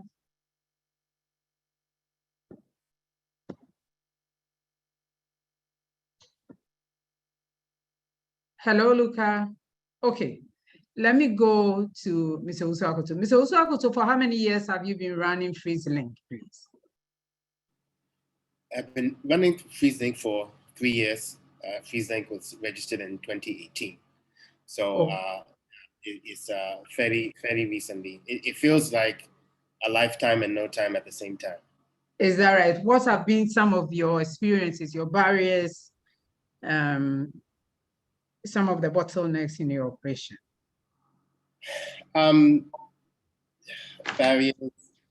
Barriers have been, many companies say that people are their number one resource. Okay. I think that we say it and we mean it. And so we spend a lot of time finding the right people. We spend time trying to also find a workforce that looks like the country, that looks like our customers. And I'll give you an example. We were hiring an engineer, and I have to tell you that probably 98% of the CVs we received were all from men. And so I know that there are many organizations where they'll be content with that. But my view, from purely commercial business perspective, is that ideally you would have an organization that looks like the customer base that you are serving. And so we launched a program called the Ladies in Logistics Program, which was focused on specifically targeting women in general to the roles that we have. Logistics is seen as a very masculine field. We learned given the CVs that we were receiving. And then secondly, the idea of the program was to give enhanced support, internal mentorship and external mentorship to women applicants. So I would say that besides the obvious challenge of being in a capital-intensive sector, which is around capital, and you are from Ghana, I'm from Ghana, we know that the bank interest rates here, sometimes when we speak to Westerners about the commercial interest rate loans, they don't believe it. I had a meeting with the bank this morning, and the rates quoted were 22 or 23%, which is normal in Ghana at the moment. And so, but that is why my question. So there are two things I'm picking from the answer you're giving me: the issue of recruitment and getting the right people, and maybe also inclusivity, because I suppose it doesn't make sense to leave half of the population outside of your workforce, and they have a contribution to make. So I hear you there, but the question is whether they are male or female. Are you getting the quality you want? Is this a barrier? Is getting the right manpower a barrier to your business? Is the question I'm asking. Yes, 100%. Okay, it is one of the barriers here. And then my next question is that's what I was asking about the general business and policy environment, because our interest rates are a result of all kinds of regulations, our policy environment. And so that's why I'm asking you that question, how you found the business and policy environment, so that coming out of these sessions, we can ask for suggestions and we can begin to have these discussions maybe more often than once a year. Because in the last few days when I've listened in on this ESEF conference, I've been amazed at the professionals, indigenous professionals across the sub-region we have. Okay, except that we're so busy firefighting, each of us, that we don't get to do this kind of talking, so that we can see how we can collaborate and reap the synergy. So that's why I'm drawing out the major issues. So I hear you about the quality of the manpower on the market, and I hear you about the policy environment, whether it's financial, is there any, so your interest rate points to the financial, the macro environment. Yes. Am I correct? Yes. Okay. Yes. Okay. So yesterday I was privileged to have listened in on the technological and financial innovation session, and it was a very interesting one. And there are partners there that we can begin to form, look at professional platforms on which we're talking all the time. All of us as business people tend to go out into all kinds of communities trying to network. This is a great place for networking. We've heard what we're each doing. The question becomes how we form this platform, so we're talking all the time. So within our countries and outside of our countries and in the sub-region, we can make sure that we can quickly address some of the issues we have. So apart from those two, are there any other major barriers you see? Do you work with any researchers, indigenous researchers, whether they're in Ghana or in the sub-region? Yes, so we have a relationship with a professor at University of Science and Technology in Ghana, which in many ways is a stronghold for the agricultural sector in Ghana. A lot of very deep indigenous knowledge resides in our universities around the full agricultural chain. So not just the pre-harvest processes, but the post-harvest processes as well. And we also happen to have a relationship with the London School of Economics. So we have an intern from the university who is seconded with us every summer for them. So May to August. So we benefit in that way. But if you don't mind, I'll just add two things. I think that sometimes we focus on the things which are hard or going wrong, and often we don't spend enough time identifying the things that have gone well and which need to be replicated. And so for me, there are two things. One is that whilst we are not a member of the WE4F program, we have applied, and the process is ongoing. I think that one thing that they have done extremely well is exactly what you have said, which is to create a forum for innovators, as they call them, to have a dialogue with each other, because ideally everybody wants to make a mistake once and benefit from the experiences of other people. So we have been impressed by the forum created by our application into the WE4F program, and I think that it is a template to be followed elsewhere to provide a shortcut for people who are trying to move the needle on some of the issues we are discussing. And then the second thing I'll say is that perhaps I have a very specific worldview whereby I think that we will create the Africa that we want by using local solutions, but also understanding and getting access to the best practice. So if I take the Benin project that I mentioned at the beginning, for example, the Benin project is at the airport. We had a call earlier today. We are the ones doing the construction on the ground in Benin. We had the World Bank gave the funding to the government of Benin to construct the refrigerated terminals to enable the export. And then the equipment manufacturer is based in Italy in terms of their factories, but in terms of their corporate identity, they're based in Kenya. So you had, yes, indigenous knowledge, and my team on the ground is comprised of Ghanaians, Togolese, and Benin locals. So you have the indigenous knowledge tapping into this global expertise and global network. And for me, that is the template for us to get to where we want to go to quickly. So professional collaborations, right, and partnerships, as you've experienced in WE4F, as well as, is there anything that an organization like ECREEE can do to support that effort?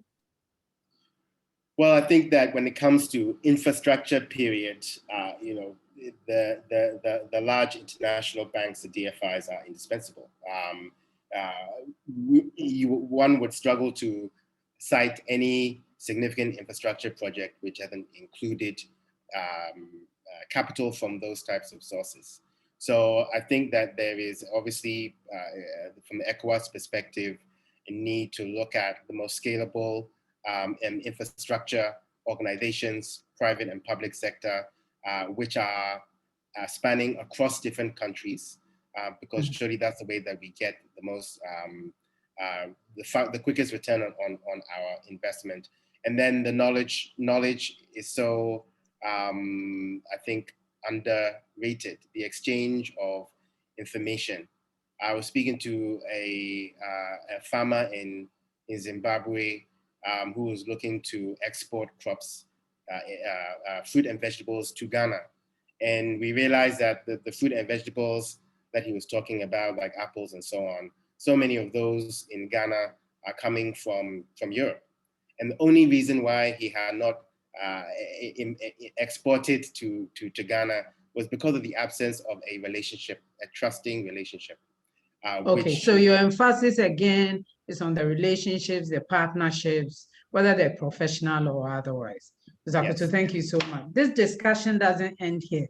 And I just want to give the other panelists an opportunity to make their contribution because we're running out of time, and also be able to open up briefly for the audience. So if you allow me, let me have them also come in and give us what the experience have been in the sub-region and what they think can be instruments, some of the instruments that can be introduced to help them upskill their approaches. Can I call on Dario? Dario, if you're available, can you please? Yes, I'm here. Yeah, Dario, what has been your experience working in the sub-region, and what approach, what instrument do you think can be introduced, especially from the aspect of ECREEE or regional bodies, to support the efforts being made in the sub-regions to be able to upscale? Yes, well, thank you. First of all, let me say I'm pretty aligned with what Mr. Akoto said regarding, again, financial barriers, but also technical barriers. So for instance, in our— Dario, excuse me, Dario, I'm going to just plead with you, because we're running out of time, give us your key things. I would love to hear the details, but for time. So give us your key things so I can get it out of everybody else, please. Thank you. Yes. Well, I think that the whole segment needs the cooperation and the linking between who has know-how, who has local capacity building, and who are the policymakers. So the link between all these can promote the development of sustainable projects that not necessarily need to be big infrastructural projects, okay, of multi-million dollars, but sometimes, you know, to grow big, you need to start small. So I think that there should be some attention also to this, and from here, step by step, you know, bringing bigger and larger projects.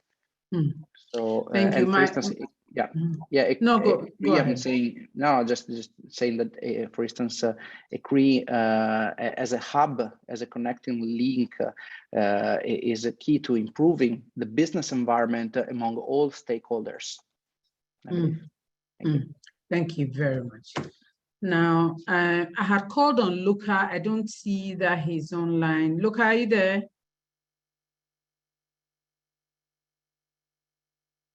Okay, can I call on Sagna then to make his contribution? Sagna, what has been your experience again? And no, you've told us about experience. So I want to know what you think are some of the instruments that can be introduced to help you upscale your effort.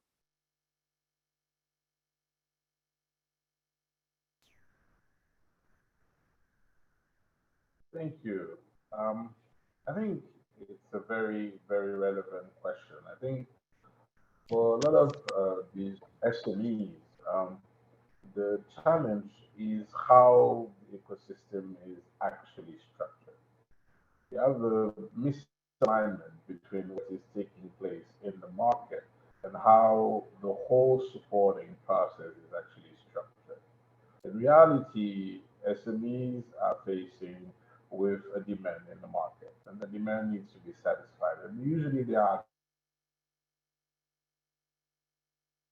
gaps in the way we can satisfy the demand, usually around purchasing power, Sagna, you're availability coming in of broken. specifications and so forth. So again, Sagna, you're coming in broken. you may have a community of farmers ready. Hello. Hello, Sagna, you're Hello, is coming this in any very better? broken. Is this any Hello. better? Yeah, this is better. Hello. I didn't hear much of what you said. If you can quickly sum up what it is you were saying, I didn't hear much of it. Is this any better? Okay. Yeah, it's a little better. Okay, is this sound better now? Yeah, I can hear you I now. was saying that you have a gap. For instance, you'll have a community of farmers who want a solution, admitted they're interested in need for their activity, for them to grow their business, for them to accelerate their condition. Right? But in practice, when we'll go to the different partners, whether it is the MFI as a financial institution or whoever is the so-called supporting entity to facilitate that process, it is a process that will drag. It will take 2 months, 3 months, 4 months. And it is a total disconnect from the reality. Sagna, So Sagna, may I it's sort of an suggest issue that, of Sagna, hold on 1 minute. Sagna, may I suggest that you go off video so we can hear you well?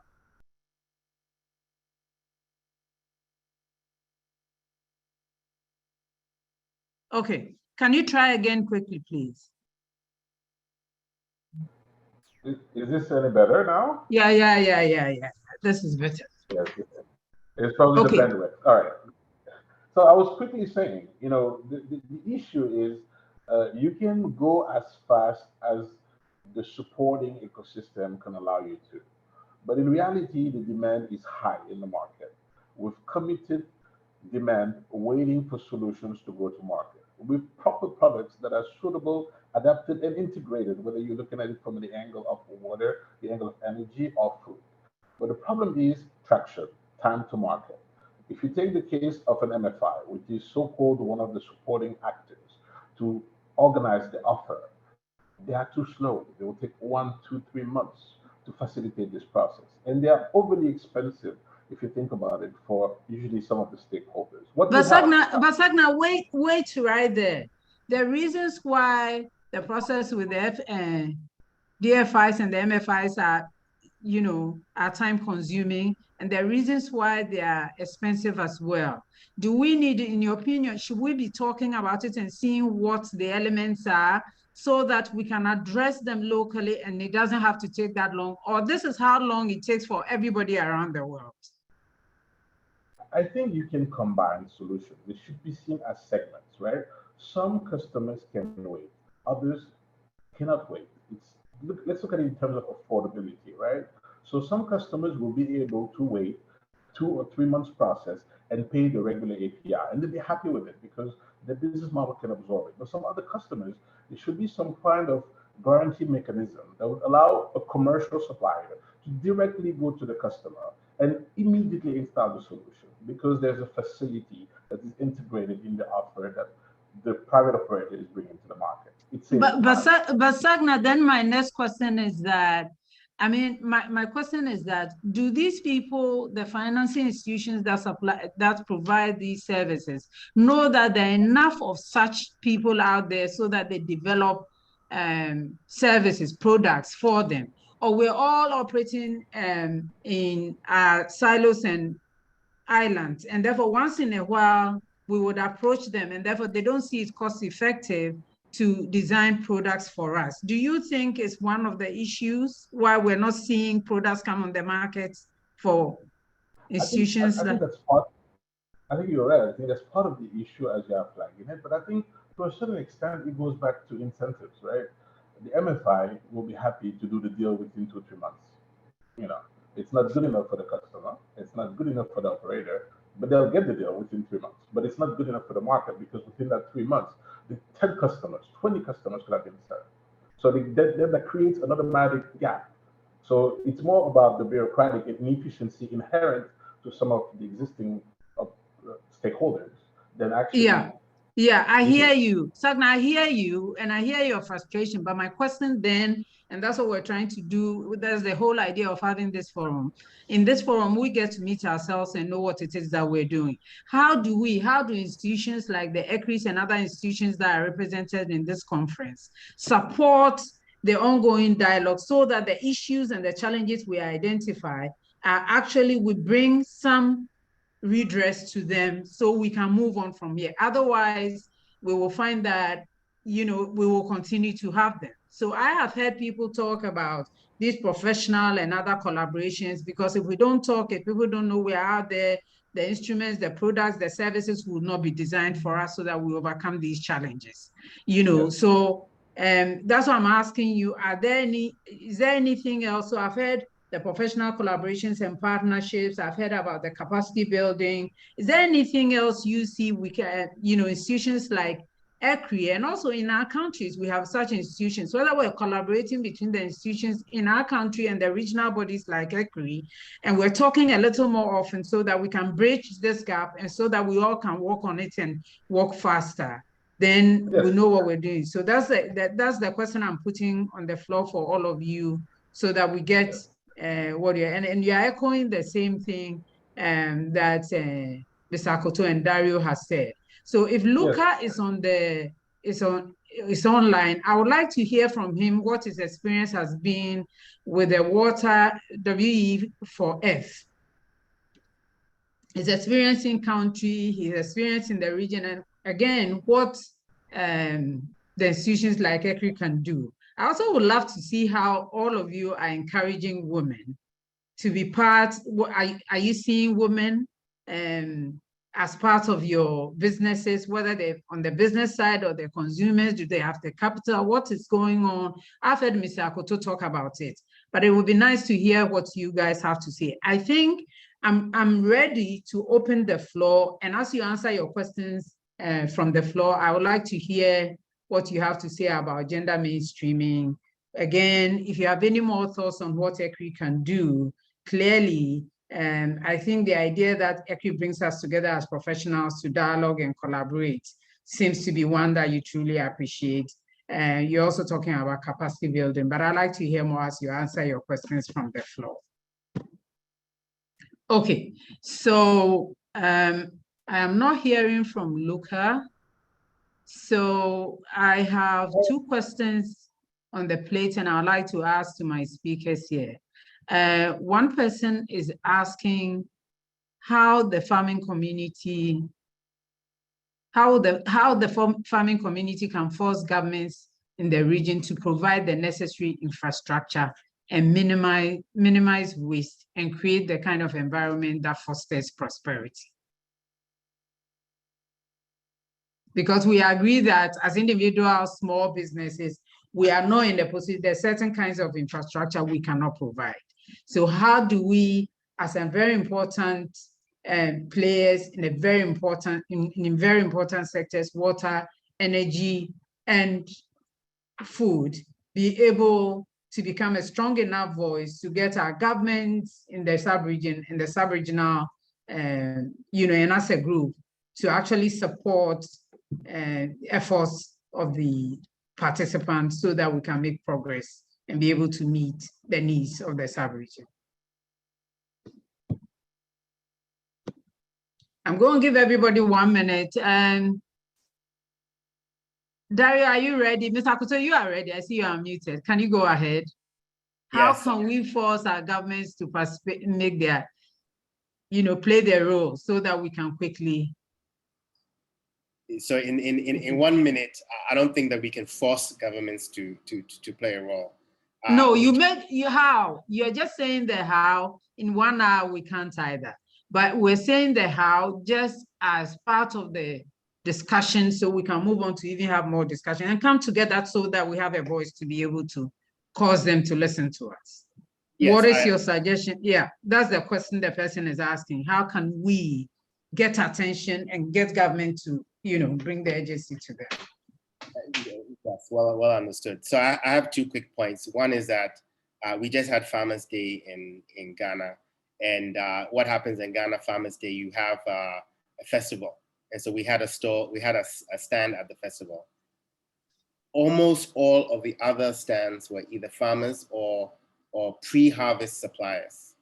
So my point is that when it comes to food waste, there is not a lot of focus on the post-harvest element, which, by the way, is where we see a lot of employment of women on farms doing the washing, the grading, the cleaning, and the packaging, and so on.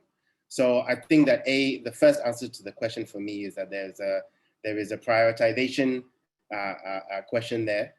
If post-harvest losses is a huge issue, and we're getting more farmers and more fertilizers and better seeds online, then we're also at the end of the process ensuring that there is more waste unless there is infrastructure to take care of the produce. So that's a very short answer to the question. Okay, but thank you very much. I think my question is that I had asked this question about which of you are working the researchers in the country and in the sub-region.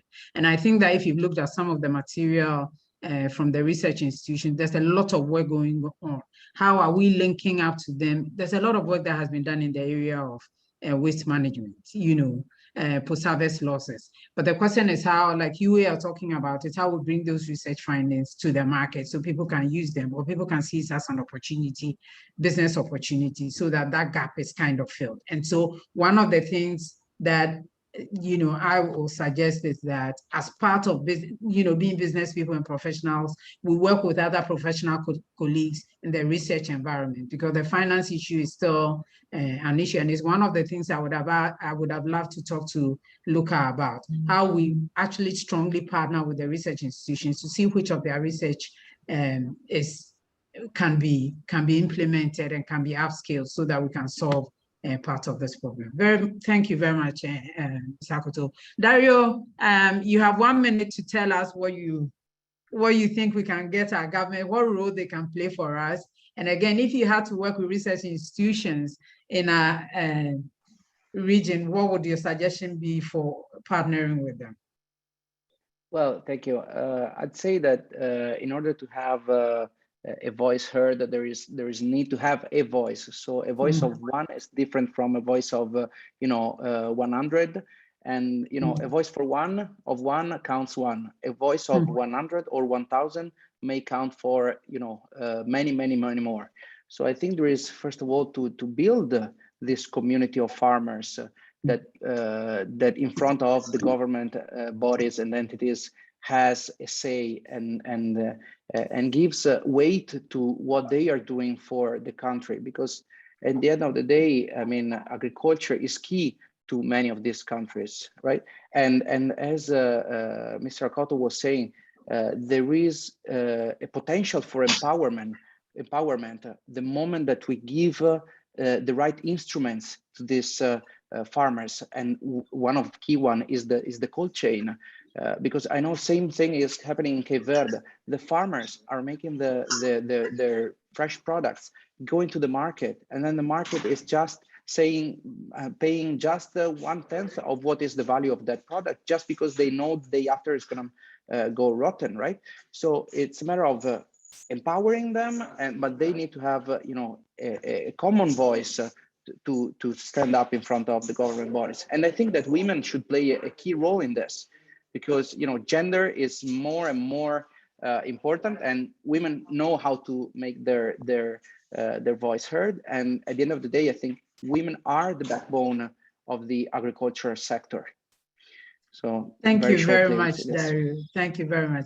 I'll give a last minute to Sagna. Sagna, if you can sum up, if you can say a sentence about how governments can support this, because we know that the ECREEE and the national institutions have voices to speak to government. What would you say, how we can get government to listen and play Yes, their role? thank you. I think what would certainly help is maybe using different instruments. I think I would be very much advocating for instruments such as guarantee mechanisms. I think that if we can help some of the operators work closer with the communities and directly provide financing to those communities as part of a service approach, it could certainly help the populations faster. It could help the government promote statistics around better access to the sort of maybe most emphasizing in terms of encouraging governments to promote those kind of instruments to accelerate the market. So I think that's maybe what I would say. Oh, thank you so much, gentlemen. It's been a very interesting discussion. And I think that, as I said in the beginning, our food needs are expected to double in the next 9 years. Clearly, we cannot continue to run things as we've run now. And I'm so happy that ESEF is taking traction. It becomes one of the very serious and significant professional platforms for us to have conversations. But my suggestion is that as individuals, we work towards actually having these platforms, standing professional platforms, so that the issues that we face can continuously be identified and addressed both at the national and regional level. And where we need the support of the institutions such as ECREEE and the ECOWAS and the WAPs and so forth, we actually call on them, and we don't make this only an annual affair. I think the issue of professional platforms is important. The issue of bringing our researchers on board, because they know some of the cultural practices that have already been successful and what they've improved, and they are continuing to innovate, except that their research is sitting on their shelves and it's not getting a hearing. So as we build a voice, so that everybody can hear about what needs to be done and how it can be done, because clearly we're practicing it in small silos around. We should remember all these people, bring them on board, and make sure that we move forward. We really need to gallop now, and we cannot continue to work as we've done up to this point. Gentlemen, thank you so much for your time and for participating on this. And I want to thank ECREEE again for the opportunity to discuss this. I wish you all a blessed evening. Thank you. Thank you very much. Thank you. Thank you. Thanks to the panelists and the moderator for such interesting contributions on this panel that discussed the topic of energy, water, food, and so more. We would like to announce that we have uploaded the majority of the presentations on the ECREEE website. So please feel free to download them at ecree.org. The link has just been sent to you on the Zoom group chat. We kindly ask all the participants to fill a survey that will be available in your browser right after this meeting. The survey will enable us to keep improving for the next edition of ESEF. In the last 2 days after the meeting, we didn't close the Zoom immediately, but today we will do so that the survey is available in your browser, and your contribution filling it is highly appreciated. We will break now for a few minutes, and we will return for the closing of this forum with Mr. Yassin Elayo on behalf of the Executive Director of ECREEE.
Afternoon, ladies and gentlemen, and welcome back. I have the pleasure to invite for the closing statement on behalf of the Acting Executive Director of ECREEE, Mr. Yassin Elayo, Sustainable Energy Policy Officer in ECREEE. Your attention, please.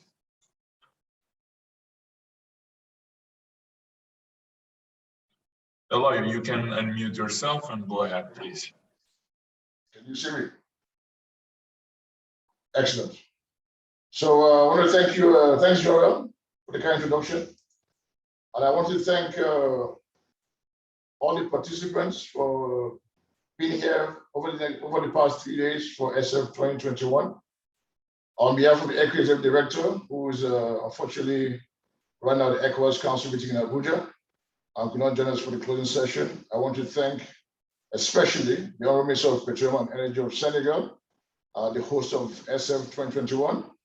I want to thank the Honorable Minister of Energy of Burkina Faso, our ECOWAS Commissioner for Energy and Mines, the Vice President of the ECOWAS Bank for Investment and Development, EBID, the ECOWAS Sustainability Champion, all the rest of energy from ECOWAS member states who are here, the founder and CEO of the Energy Nexus Network, the DG of the Global Green Growth Institute, delegates from member states, especially our private sector. I've been very encouraged by what we saw over the past 3 days, the innovation and their commitment to moving this the agenda forward as far as sustainability is concerned. I also want to thank our partners, UNDP, the We4F GIZ, ARENA, EDA, ICID, GGI, UNIDO, the World Bank Group, USAID, AFCIA, AFDB, and really a whole host of different partners who are supporting the region to achieve its sustainable energy future. Over the past 3 days, we've seen that really the region has made great progress, but much more still needs to be done. As was highlighted in the high-level panel, we need to think regionally. We need to see how we can adopt a regional perspective in terms of power planning and procurement. That obviously makes sense, how we can import power, take advantage of the West Africa Power Pool and Network. This will obviously ensure that we have economies of scale and ensure lowest possible prices for our people. In that regard, we have to make sure we urgently develop our cross-border transmission and generation infrastructure to facilitate the regional power trade. In essence, more or less, we have to effectively implement the WACC initiative, the West Africa Clean Energy Corridor Initiative. We also saw that there's a need for us to talking about the Nexus program. Obviously, water, energy, and food has a great role to play. And we have to see how we can, as the region is concerned, develop and modernize our agricultural sector. In terms of green bonds, this has to also be done so that we can support and make bold investments in a green growth strategy for the region. And I want to thank really everyone who has participated in this ESEF. It's been very exciting. I've enjoyed the deliberations over the past few days immensely. Next year, we are going to Abuja, Nigeria. And it's a great honor and pride for us that we're taking ESEF 2022, the 6th edition, to Abuja. And we hope that the pandemic is before us, is behind us, and so we can meet again in person. So I welcome you all, and I look forward to seeing you in Abuja in 2022. Stay tuned. We will keep you posted on dates, events, and the theme. And until then, I implore you, stay safe, stay well. God bless you. God bless ECOWAS region. God bless all our efforts. Au revoir. Merci beaucoup. Muito obrigado. Ciao. Thank you so much, Elayo, for your remarks. I would finish by reminding everyone that right after I finish, we will close this meeting so that the survey becomes available in your browser. We highly appreciate your contribution by filling it so we can keep improving for the next edition of ESEF. I would conclude by saying that it was a pleasure to be here with you, and I'm wishing you all a continuation of a great day. Thank you.